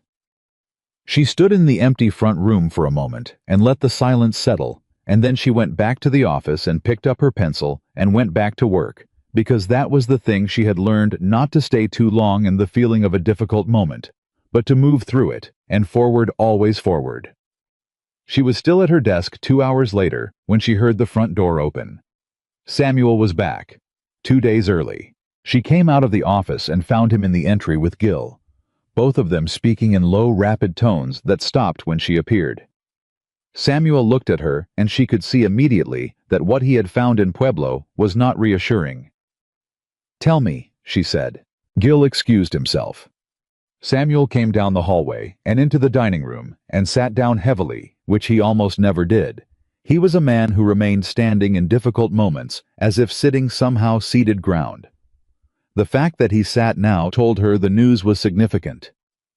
The inquiry at the land office, he said. It's not just an inquiry. She sat across from him. What is it? Judge Marsh told me off the record as a personal courtesy that a formal claim has been filed, not a question about the records. An actual competing claim to the eastern parcel. Filed by a land company incorporated in Denver called Western Frontier Holdings. He paused. The registered agent for Western Frontier Holdings is a man named Arthur Crane. Evelyn was very still. Crane, she said. My former supply manager, Samuel said. The man you caught stealing from the ranch accounts 3 weeks ago. The man I dismissed. The shape of it came together fast, too fast, clicking into place with the specific clarity of a puzzle that has been waiting for one piece. She felt it happen and made herself slow down, made herself think through it step by step, rather than leaping to conclusions she couldn't yet prove. Crane was working with Caldwell, she said. That's what it looks like. Samuel's voice was very controlled. Marsh couldn't tell me more without compromising his position, but he confirmed that Western Frontier Holdings was formed 2 months ago. 2 months ago, I still had Crane on the payroll. He would have had access to the ranch's financial records, the land documents, everything. He knew the eastern parcel existed, and that the title history was complicated because of the 1875 payments to Caldwell, Evelyn said. He knew you'd settled it once and might be reluctant to relitigate it. He probably told Caldwell that I had a new person in the household, reviewing old records, Samuel said, which is why the formal claim was filed before we had time to get certified copies. Evelyn sat with that for a moment. They moved fast because they knew we were looking, she said. Yes. How long do we have before the claim requires a formal response? 60 days from the date of filing.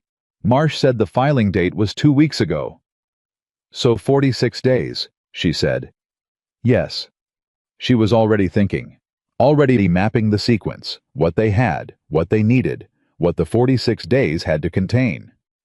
It was the same part of her mind that worked through account discrepancies, the part that found satisfaction not in the problem, but in the architecture of its solution. We need three things, she said. The certified copies of the 1874 survey and the original land grant. You started that process in Pueblo. Marsh is expediting it as a personal favor. Should have them within the week. Good. Second, we need to document everything I found about Crane's account manipulation, not just for the ranch's internal purposes.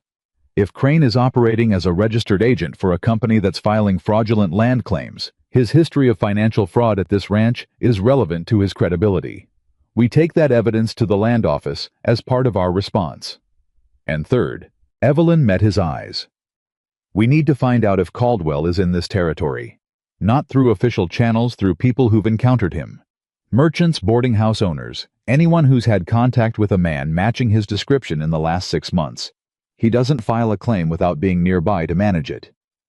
Samuel looked at her for a long moment. You're not afraid of this. I'm afraid of it, she said. I'm just not going to let the fear make the decisions. He held her gaze. When did you get like this? Like what? Like this, he said, and the word was inadequate for what he meant, and they both knew it, but he didn't reach for another one. I've always been like this, she said. I just didn't have a situation that required it quite this clearly before. He nodded once. He started to push back from the table. Samuel, she said. He stopped. My father was here today. He went very still.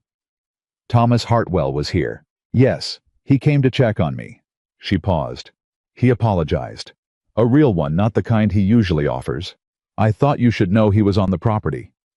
Samuel looked at her carefully. How are you? The question was simple and direct, and she was not entirely prepared for it. I'm all right, she said. I'm better than I was this morning. He said some true things. She paused. It doesn't fix what he did, but it mattered. Samuel nodded. He looked at the table for a moment. My father never apologized for anything in his life, he said. He died believing every difficult thing that happened to people around him was the result of their own weakness. He paused. I used to tell myself that I was nothing like him. Then Catherine died, and I spent 3 years not letting anyone get close to me, and I started to wonder. Evelyn looked at him. He met her eyes. I'm saying that the apology your father gave you today is rarer than it should be, he said, and it means something that he found his way to it. It does, she said quietly. They sat for a moment in the kind of silence that had begun somewhere in the last several weeks to feel less like distance and more like understanding. Then Samuel stood up and said, I'm going to write to Judge Marsh tonight and confirm the document request. We should also draft a formal response timeline so we know what has to happen and when. I can have a draft on your desk by morning, Evelyn said. I know you can, he said. He picked up his hat from the table. Evelyn. Yes. Whatever happens with Caldwell and Crane and the land claim, I want you to know that this ranch's future isn't more important to me than... He stopped. He started again. I don't want you to feel like you're in this position because of what your father did. You're in it because you're the most capable person I've encountered in years, and because... He stopped again. She waited. He looked at her. Because I trust you, he said. That's all. I trust you. It was not a declaration. It was something more durable than a declaration. It was a man who had spent 3 years trusting no one, telling her plainly and without adornment that she had become the exception. I trust you too, she said. He nodded once and walked out, and she sat alone in the dining room, listening to the sound of the house settling around her, the particular sounds of a place that was slowly, improbably becoming somewhere that felt like it mattered. She thought about Catherine Whitaker, who had paid $900 to protect something that didn't need protecting, who had carried that weight alone until she couldn't anymore. She thought about her father sitting across from her today, with his hat in his hands, finally saying the true thing. She thought about Richard Caldwell, whoever he was, Wherever he was in this territory right now, moving his pieces into position around a ranch that didn't know yet exactly how much it was worth fighting for. And she thought about Samuel standing in the doorway of this room, saying, "I trust you," with the particular gravity of a man who had forgotten what trust felt like, and was relearning it one careful step at a time.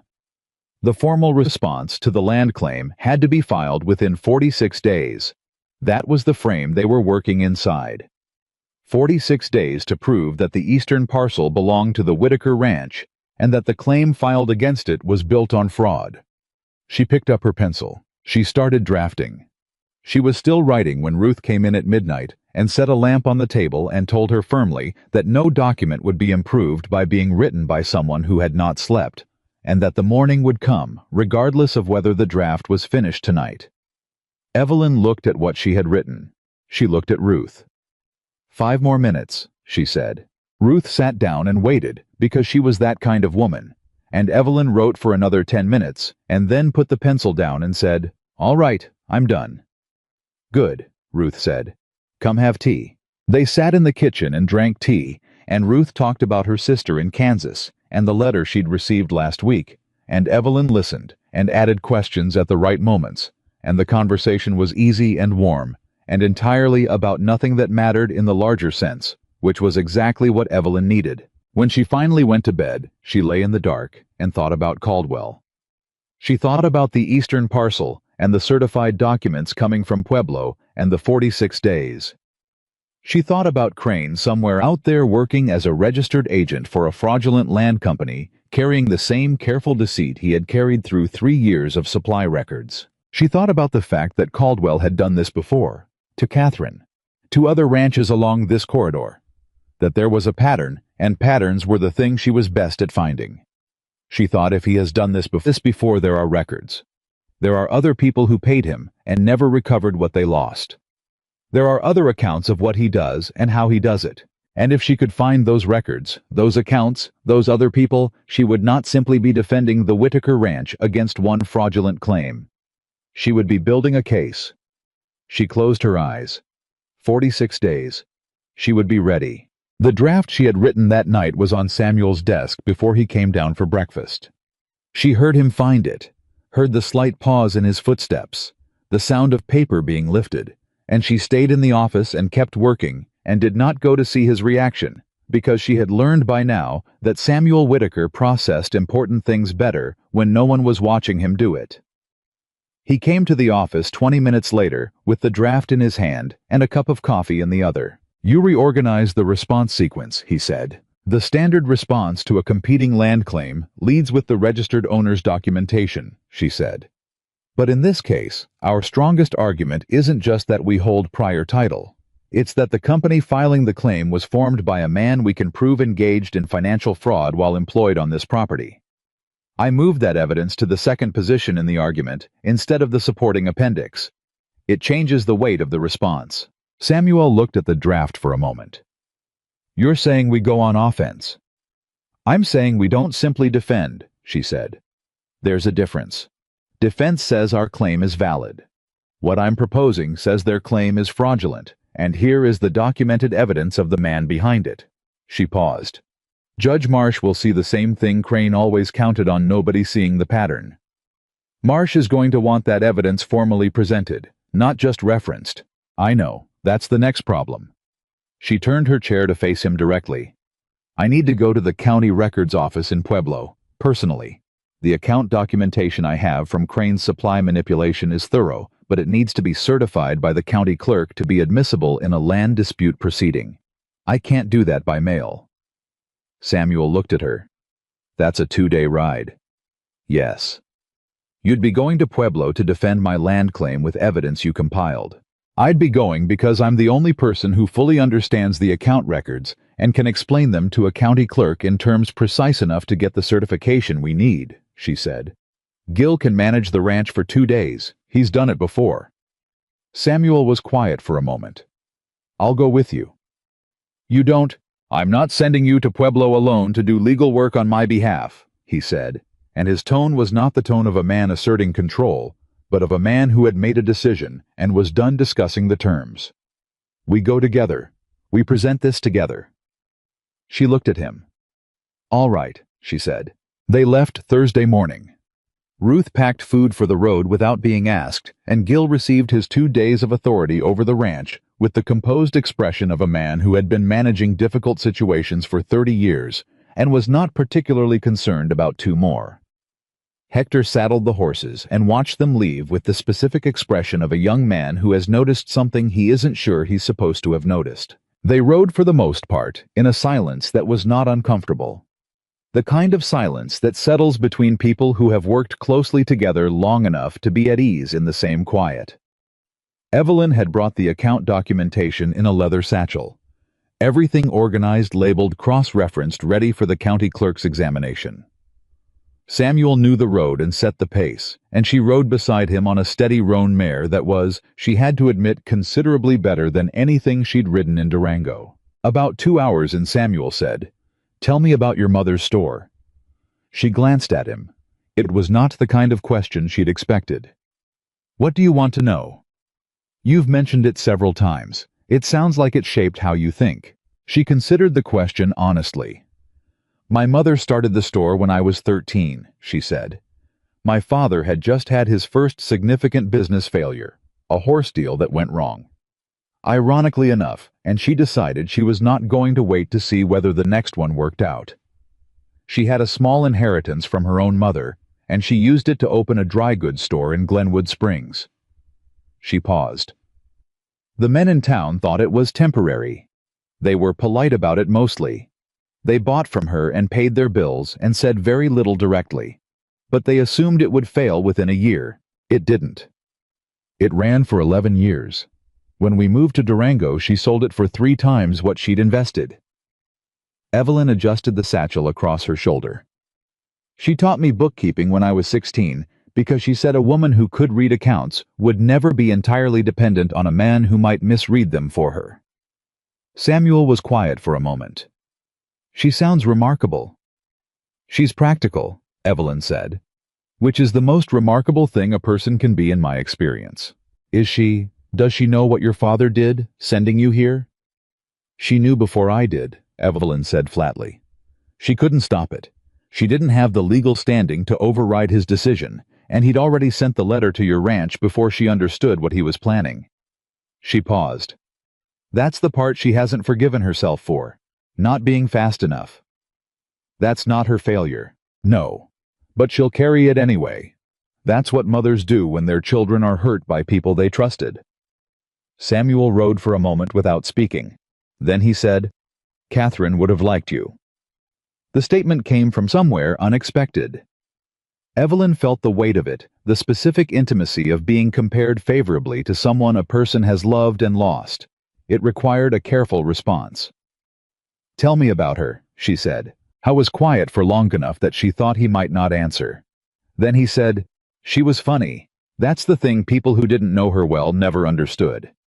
They saw a rancher's wife, very proper, very composed. But she had a dry sense of humor that came out in the evenings when the day was done. She'd say something completely deadpan about a situation that had frustrated her all day, and it would take me a moment to realize she was being funny, and by then she'd already moved on." Evelyn smiled. "She sounds like she kept you on your toes." "She did." He paused. "She also made every decision about our household finances for the first 4 years of our marriage, because she was better at it than I was, and we both knew it. I pretended to review the accounts, and she pretended I was necessary to the process. And then Caldwell. The warmth went out of his voice, not sharply, just receded. "She was sick by this time I understood the full scope of what had happened. The consumption progressed faster than the doctors expected. She spent the last months of her life believing she had nearly cost us the eastern parcel through carelessness." "She didn't," Evelyn said. "No. But I couldn't convince her of that before she died. I didn't have the evidence yet."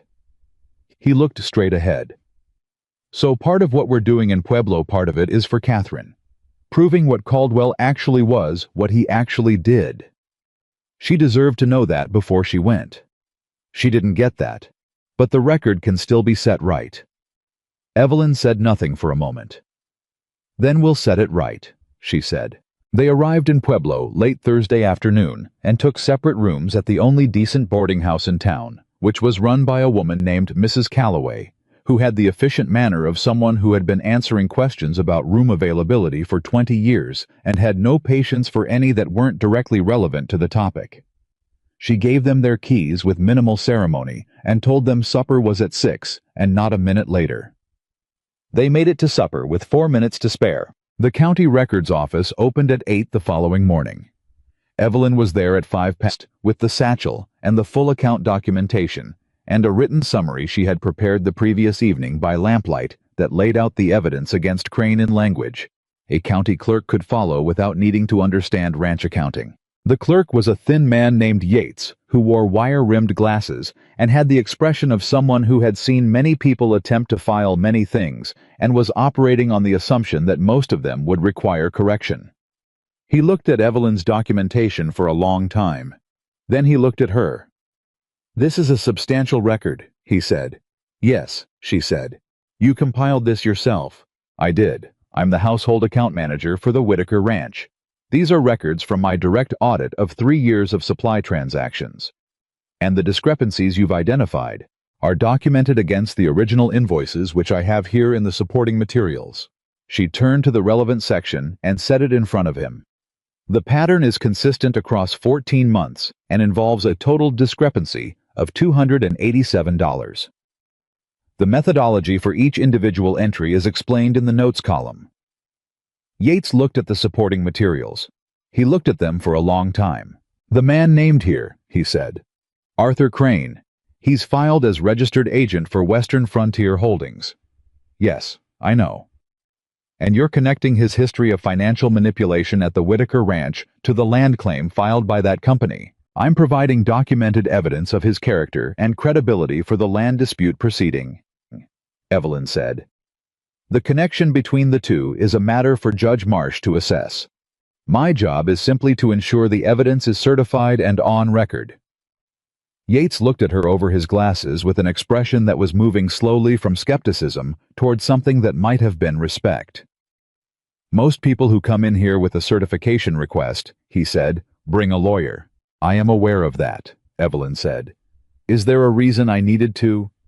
He looked back at the documentation. "No," he said. "No, this is thorough." He picked up his certification stamp. "I'll need about an hour to process this formally. You can wait or come back." "I'll wait," she said. She waited. She sat in the hard wooden chair outside Yates's office and organized the remaining documents in the satchel and did not think about how much was riding on the next hour, because thinking about how much was riding on things was not something she permitted herself until the thing was done. Samuel arrived at 9:30. He'd gone to meet Judge Marsh at his offices, and he came through the door of the records office and found her in the chair and read her expression before she said a word. "It's going well," he said. "Yates is processing the certification. He said thorough." "That's high praise from county clerks." "I thought so too." He sat down beside her. Marsh was useful," he said, and his voice had the careful quality of a man who has just been told something significant that he is still digesting. "He confirmed the prior registered claim clearly supersedes Caldwell's, but he told me something else." She turned to look at him. "Western Frontier Holdings has filed similar claims on 2 other properties in this territory in the past 8 months, Samuel said. "One in Las Animas County and one outside of Trinidad. Both of those ranches settled rather than litigate, paid a negotiated sum to have the claim withdrawn." The pattern she had anticipated. "He's running the same scheme," she said. "At scale. At scale." Marsh said there was no formal complaint filed by either of the other ranches because they believed it would be simpler and less expensive to pay than to fight, which is exactly what Caldwell counted on. "But now we're fighting," Evelyn said. "Now we're fighting," Samuel confirmed. "And Marsh told me off the record that if we can present this case with complete documentation, it won't just resolve our claim. It will give him grounds to open a broader investigation into Western Frontier Holdings and every filing they've made in this territory." Evelyn was quiet for a moment.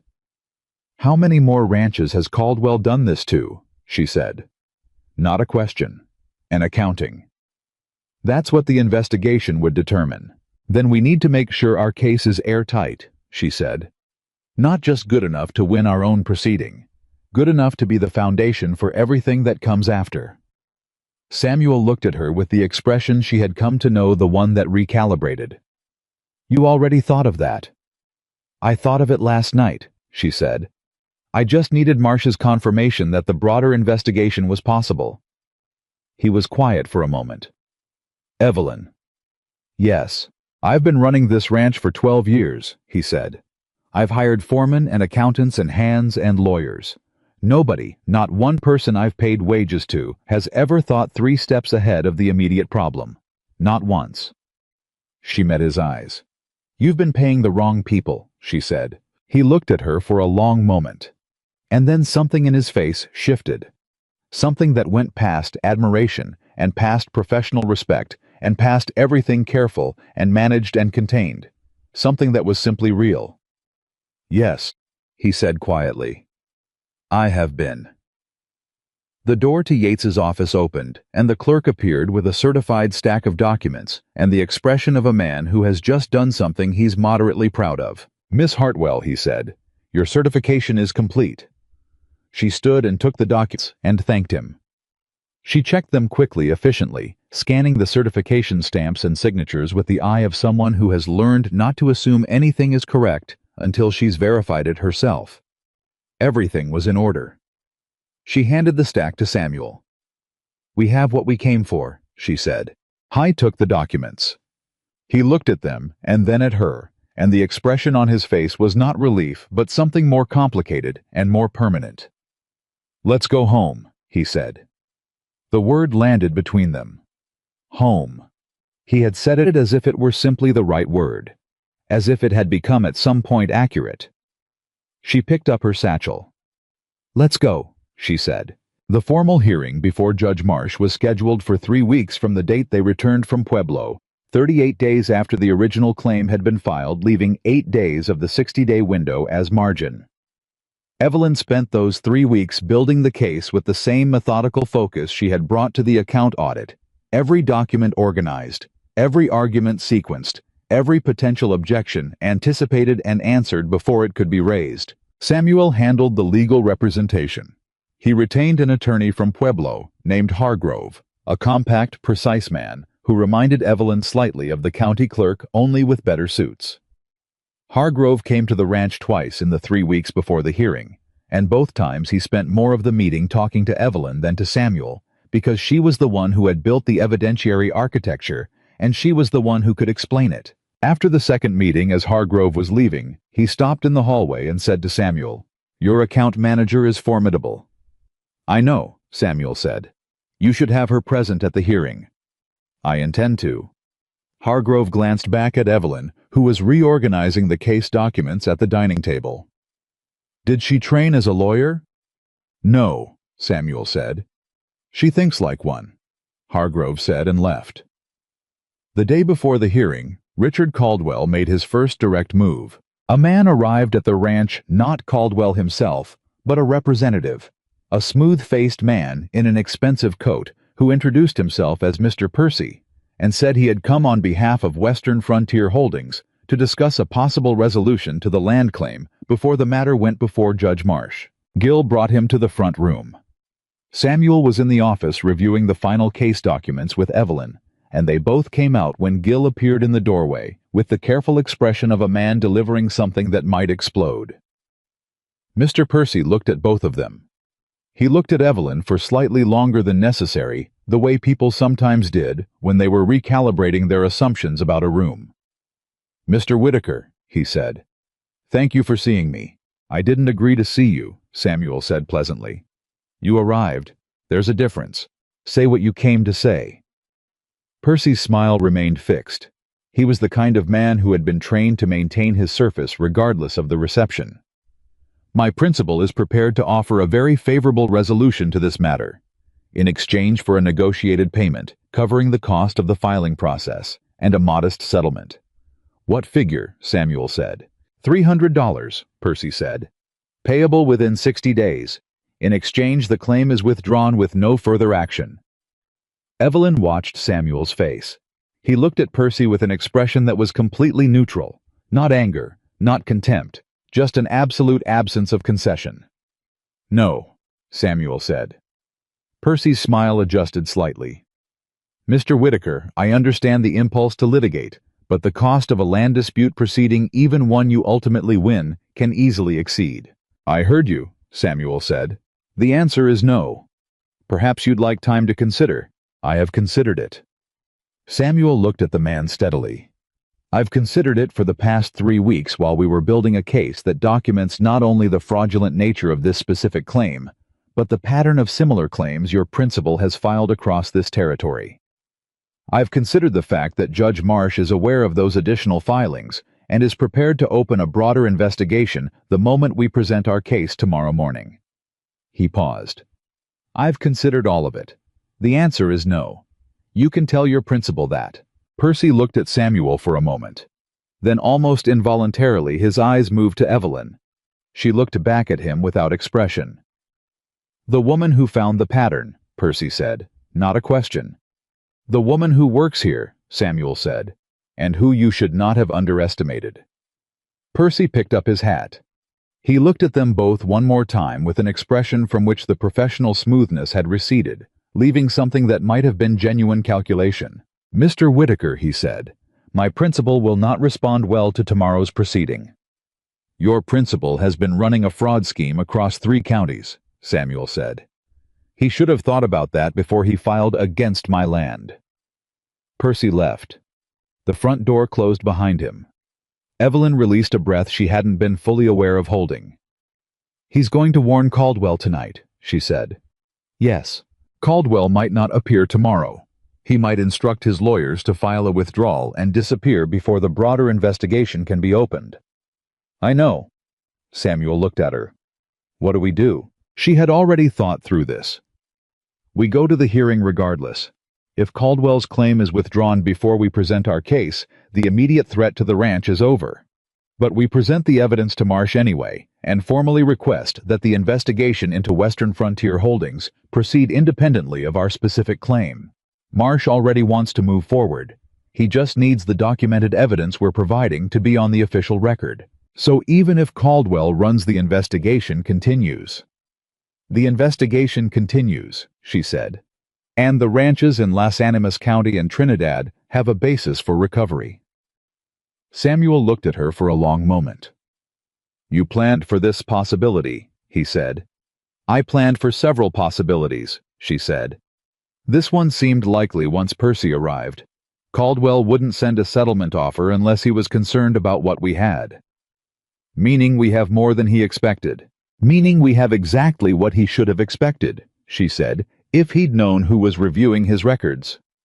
Samuel looked at her, and it was a different kind of look from any she'd received from him before. Not the professional look, not the recalibrating look. Something underneath those. Something that had been building across 7 weeks of honest conversation and difficult work, and the particular kind of trust that grows between people who face something real together. "Whatever happens tomorrow," he said, "I want you to know something." She waited. "When your father sent you here with that letter," he said, "I thought it was the most uncomfortable situation I had ever been handed. A woman I didn't know, a debt I didn't create, an arrangement that made me feel like a man I didn't want to be." He paused. "And then I watched you walk into my office and put that letter on my desk and stand there with more dignity than most people manage in their best moments. And I understood that I was looking at someone I had absolutely no framework for." Evelyn held very still. "I still don't have a full framework," he said. "But I know that whatever this ranch is right now, whatever it's become in the last 7 weeks, is better because you're in it. Not because of the accounts or the audit or Crane or Caldwell, because of who you are." He looked at her steadily. "I should have said that more directly before now." She looked at him for a long moment. "Samuel," she said. "Yes, you have said it," she said. "Every time you told me the truth, every time you treated my work as worth doing, every time you stood beside what was right instead of what was convenient. You've been saying it for 7 weeks. She paused. "I heard it." The silence between them was full, rather than empty. the kind that comes not from an absence of words, but from an abundance of things that are understood without needing them. Then Samuel said, "Get some sleep. Hargrove wants us at the courthouse at 8. "I know," she said. "I'll be ready." She was. The hearing room in Pueblo was a plain rectangular space with wooden benches and high windows, and it was more crowded than Evelyn had anticipated.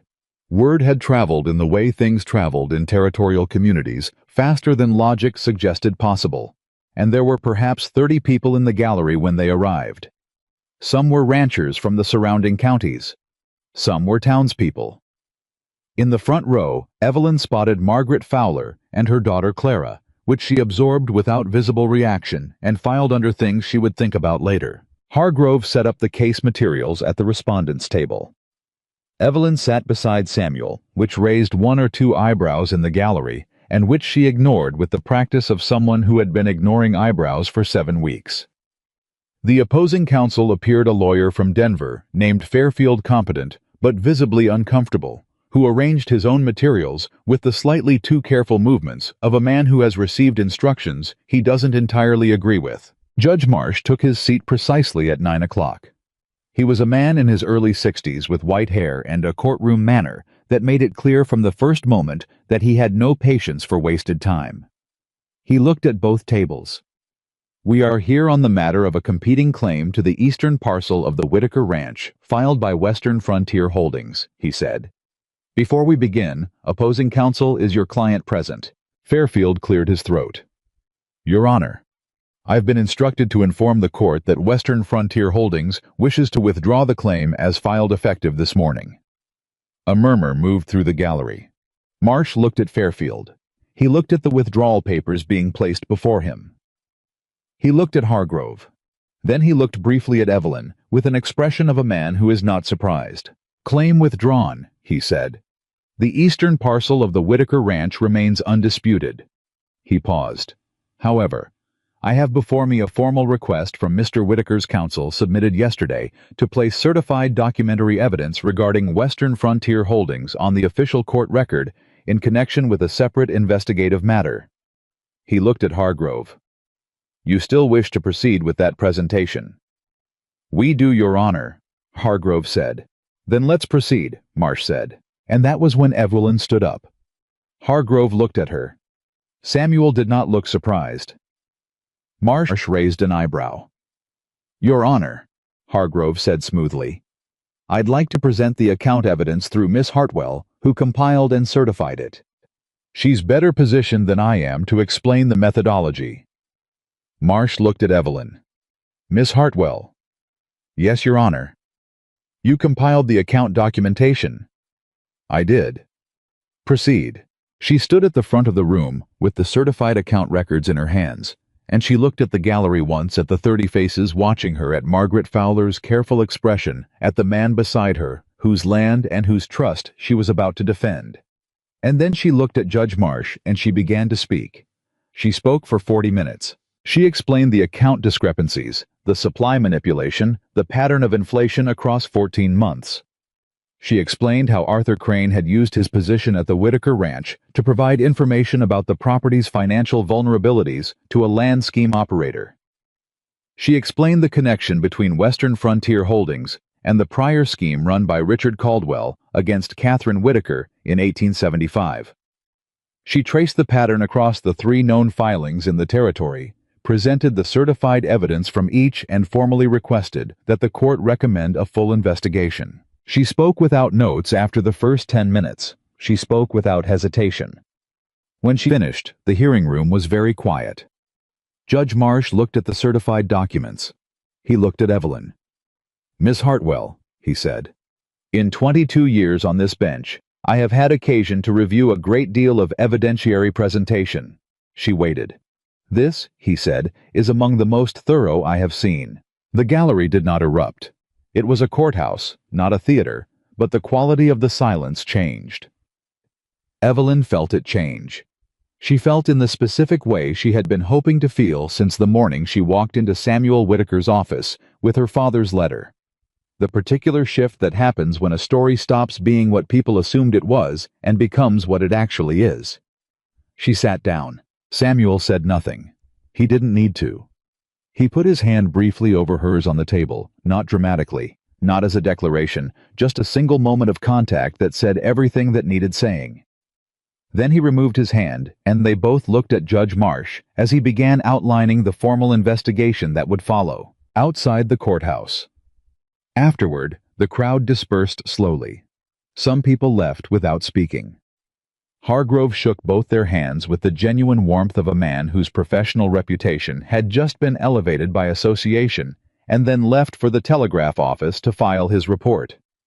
Margaret Fowler appeared at Evelyn's shoulder before she'd fully turned around. "Miss Hartwell," she said. Evelyn turned. She looked at Margaret steadily. Margaret Fowler looked like a woman who has prepared several versions of a sentence and is deciding in real time which one to use. She settled on, "That was well done." It was not an apology.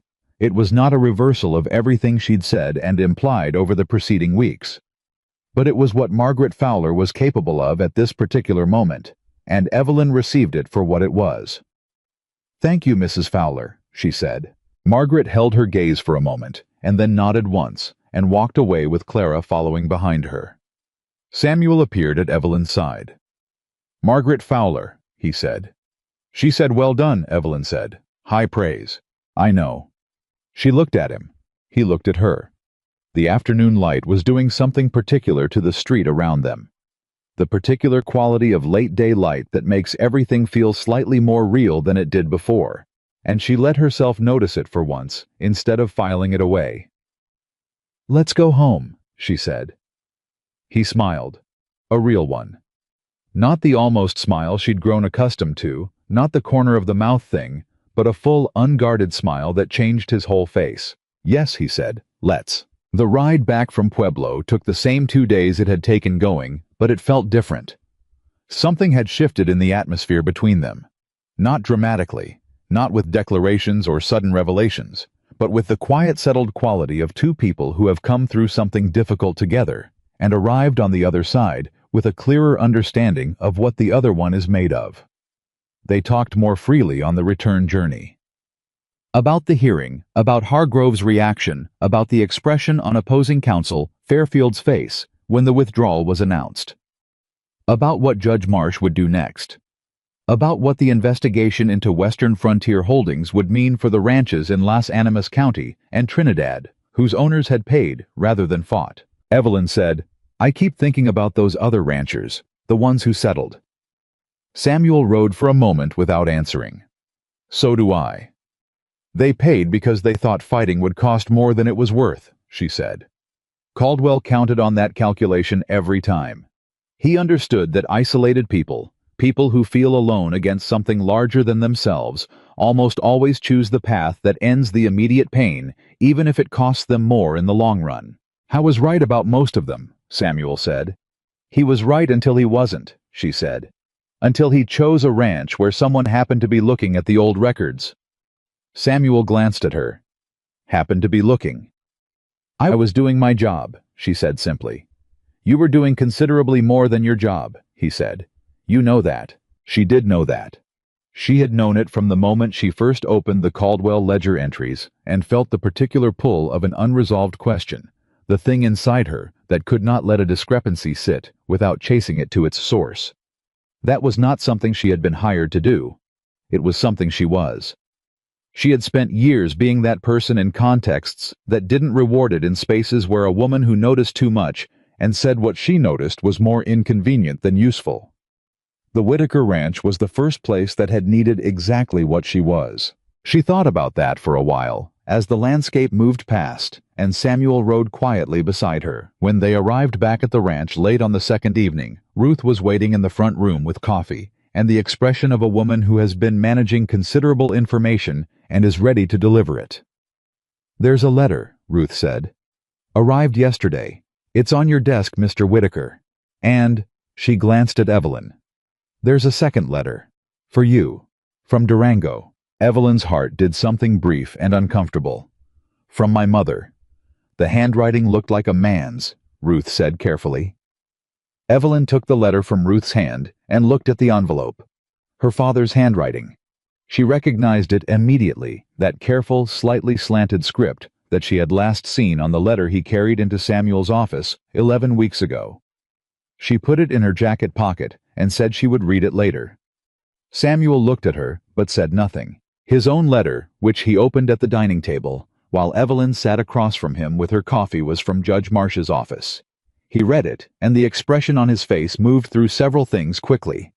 Attention, then something that was almost satisfaction, then the kind of gravity that comes with understanding that something real has begun. Marsh has formally opened the investigation, he said.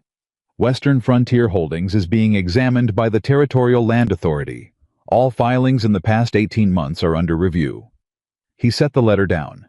He's recommending that the 2 properties in Las Animas County and Trinidad be notified of potential grounds for recovery. He moved fast, Evelyn said. He had everything he needed to move fast, Samuel said. And the way he said it made clear that he meant her documentation, her certified evidence, her 40 minutes of testimony that had walked a 22-year judge through a pattern of fraud with enough precision that he could act on it immediately. Evelyn held her coffee cup and looked at the letter. Caldwell, she said. What happens to Caldwell himself? That depends on what the investigation finds and whether he can be located. Samuel looked at her steadily. He's been operating under assumed business names. That takes time to untangle. He'll know the investigation is open, she said. Percy will have told him the moment we refuse the settlement offer. Yes. Then he's either already left the territory or he's preparing to. Probably. Samuel paused. I want to be honest with you about something. We may never see Caldwell held formally accountable in a court. The investigation may recover the pattern, protect future targets, provide grounds for civil recovery for the ranches that settled. But the man himself may simply disappear again, the way he did after Catherine. Evelyn sat with that for a moment. Catherine deserves the record to be set right, she said. Even if he disappears, even if no one ever puts him in front of a judge. The documented truth of what he did, that's a form of accountability. It's not everything, but it's not nothing. Samuel looked at her. No, he said quietly. It's not nothing. They sat in silence for a moment. Then Evelyn reached into her jacket pocket and took out her father's letter. She looked at it for a moment. Then she opened it. Thomas Hartwell's letters had always had a particular quality, a carefulness that was almost architectural. Each sentence placed with the self-consciousness of a man who knew he was not naturally good with words and was working to compensate for it. This letter was different. It was shorter than she expected, less constructed. It had the slightly uneven quality of something written quickly from the middle of a feeling, rather than from its careful exterior. She read it twice. Then she folded it and set it on the table. Samuel waited. He's heard about the hearing, she said. Someone in Durango received a letter from Pueblo. News travels. She paused. He says he's proud of me. Is that what you needed to hear from him? She thought about this question honestly. I don't know, she said. 3 months ago I would have said yes. That all I wanted was for him to see what I was capable of and understand what he had thrown away so carelessly. She looked at the folded letter. Now I think what I actually needed was what he gave me when he came here, when he said he knew it was wrong. The apology mattered more than the pride, Samuel said. The apology was real, she said. The pride might just be relief, that things turned out all right and that he can feel good about it. She picked up the letter again. But maybe that's ungenerous. Maybe both things can be true. Maybe he's genuinely proud and relieved at the same time. People usually are, Samuel said. She looked at him. When I found out the audit you'd done on Crane's records, he said, the first thing I felt was relief that the problem was solved. The second thing was something I didn't have a word for. It took me a few days to recognize it as something like pride. Not in myself, in you. He paused. Both things at once. She held his gaze. He's your father, Samuel said. He failed you in the worst possible way. That's true, and it doesn't go away. But it also doesn't mean every good thing he feels from here on out is dishonest. No, she said. It doesn't. She set the letter down. I'll write back to him. Not tonight, but I will. Good, Samuel said simply. She went to bed that night feeling lighter than she could account for, and heavier, at the same time, the specific combination that comes with things that are not entirely resolved but have moved meaningfully in the right direction. She lay in the dark in her room with its east-facing window and thought about the 11 weeks since she had arrived here. About the woman who had walked into Samuel Whitaker's office with a single suitcase and her father's letter and the steely, terrified certainty that she would not let this place take anything from her that she hadn't already decided to give. She thought about what she had given and what she had received, and whether those two things were anywhere near equal. She thought, I am still myself, more so perhaps than I have ever been. And then she slept. The weeks that followed had a quality she hadn't experienced before, the quality of ordinary life that feels extraordinary simply because it has been earned. The ranch ran smoothly. Gil managed the hands with the easy authority of a man who had found his footing again after the crane discovery, and he had privately, without fanfare, reorganized the supply process to incorporate Evelyn's verification system into the standard workflow. Hector had become something like a protege of the new system. He asked questions. He checked numbers before he submitted them. He treated the accounts with the seriousness of someone who understood now that they mattered. Ruth made remarks. Not about the situation directly. Ruth was too practical for direct remarks, but she had a way of placing certain observations in the air and leaving them there like furniture for whoever needed them. She said one morning while Evelyn was reviewing the month's payroll figures, Mr. Whitaker used to eat alone most evenings, before. He'd take a plate into his study, and that was that. Evelyn kept her eyes on the payroll ledger. And now he comes to the dining room, Ruth said. Every evening. Doesn't matter how long the day was. Evelyn wrote a number in the ledger column. The dining room is warmer, she said. Ruth made a sound that was not quite a laugh. Yes, she said. I suppose it is. 3 weeks after the hearing, a letter arrived from the Territorial Land Authority, confirming that Richard Caldwell, operating under the name Robert Caldwell, in most of his Western Territory activities, had been located in New Mexico and served with a formal notice of investigation. He had not apparently disappeared fast enough. The Territorial Investigator's report attached to the letter indicated that Caldwell had operated similar schemes in at least 5 territories over 11 years, and that the pattern documented in Evelyn's certified account evidence had been instrumental in establishing the investigative framework. Samuel brought the letter to Evelyn in the office. He set it on the desk in front of her and waited while she read it. She read it twice. She set it down. 5 territories, she said. 11 years. Yes. And he would have done it here too, if not for... She stopped. If not for you, Samuel said. She shook her head slightly. If not for the accounts being properly reviewed. Evelyn. His voice was very level. Stop deflecting. You know what you did. She looked at him. All right, she said. Yes, I know what I did. Catherine knew what she did too, he said.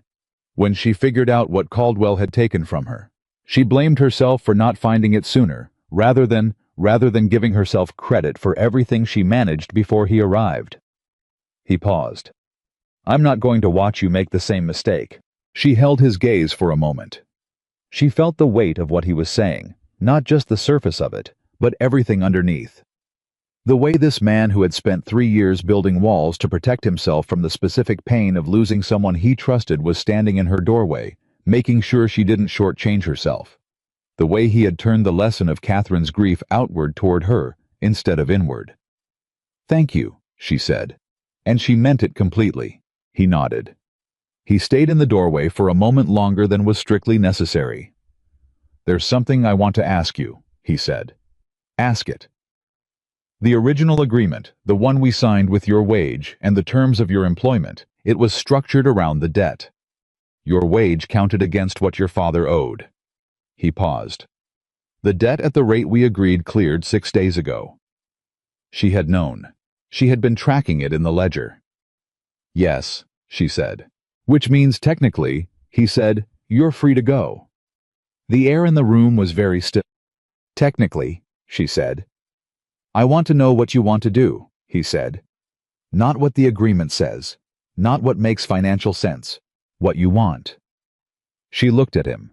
He looked back at her, that direct, unguarded look that she had learned over 11 weeks to read as the truest version of him. The version that came out when he had decided not to perform anything. I want to stay, she said. I was quiet for a moment. Under what terms? That's the question, isn't it? She said. Yes. She put her pencil down. She stood up from the desk and came around to stand in front of him, which was the first time she had deliberately closed that particular distance, and she looked at him directly. I came here as your account manager, she said. I'd like to stay as something else. Something that isn't in any contract we've written. She paused. If that's something you want. Samuel looked at her for a long moment. I've been wanting it for about 9 weeks, he said. And you waited. You had a debt being cleared and a situation you didn't choose, he said. I wasn't going to say anything until you were free to choose something different if you wanted to. She looked at him.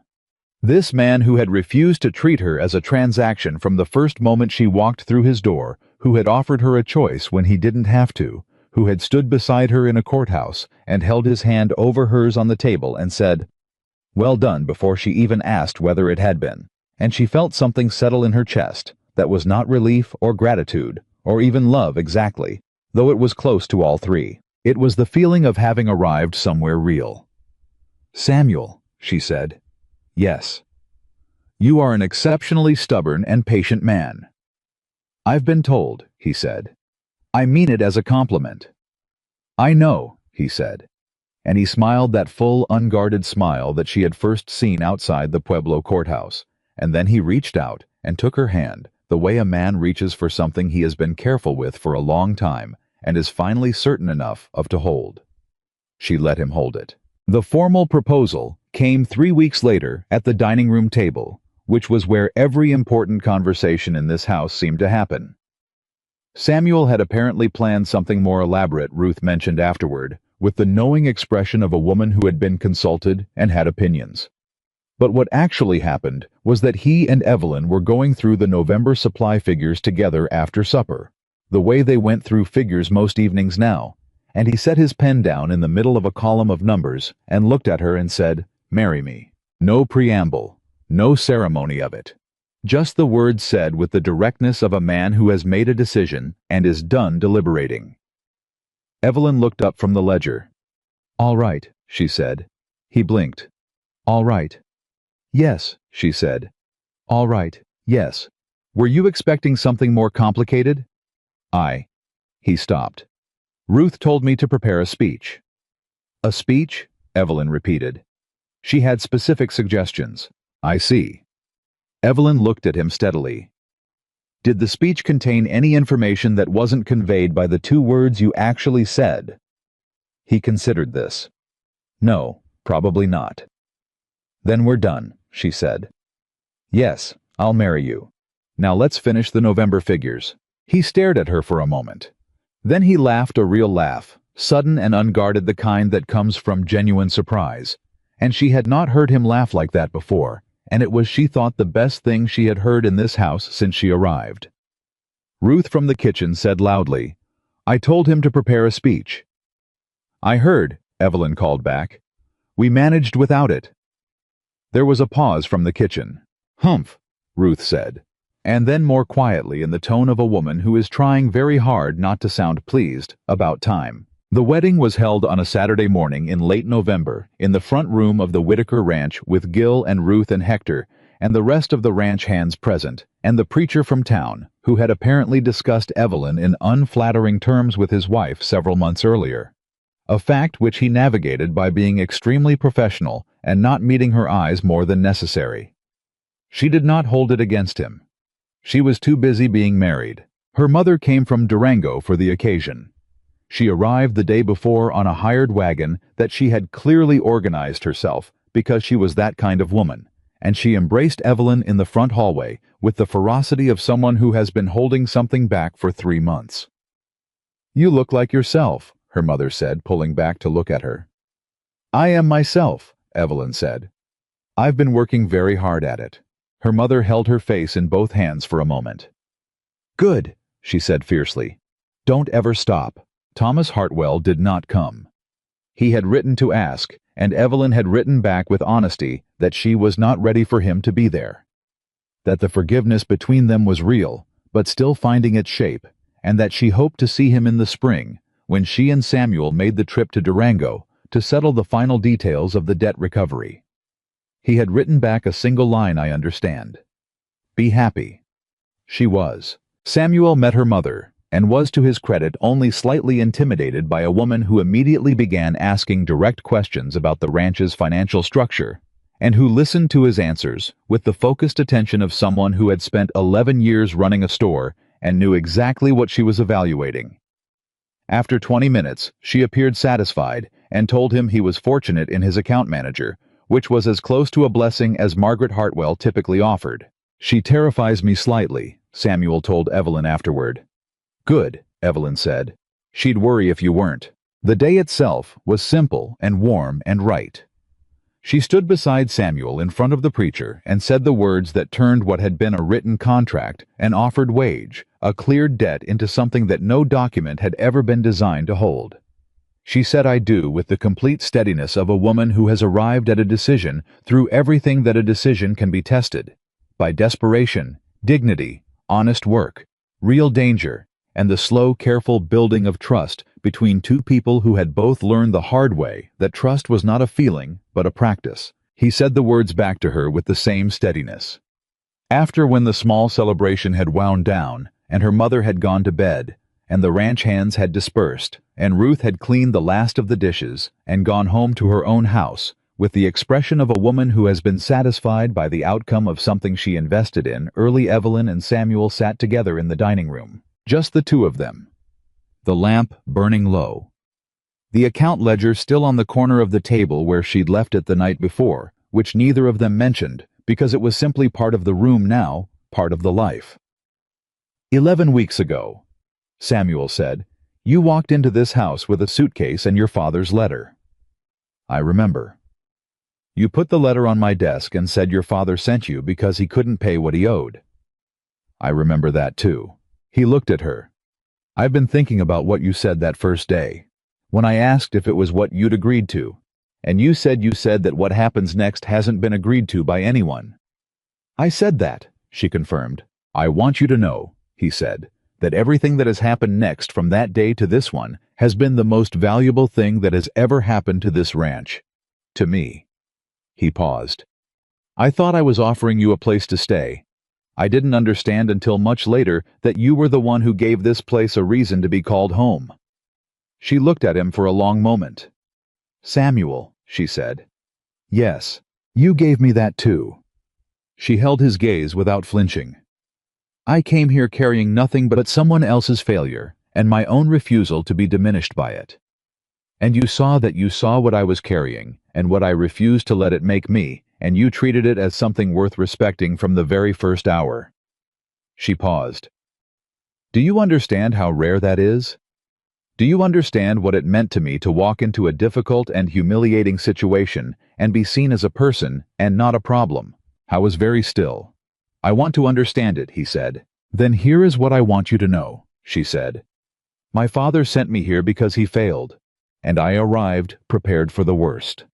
And instead, I found honest work and fair terms, and a man who told me the truth when he didn't have to, and who waited 11 weeks to say what he felt because he wanted to be sure I was choosing freely.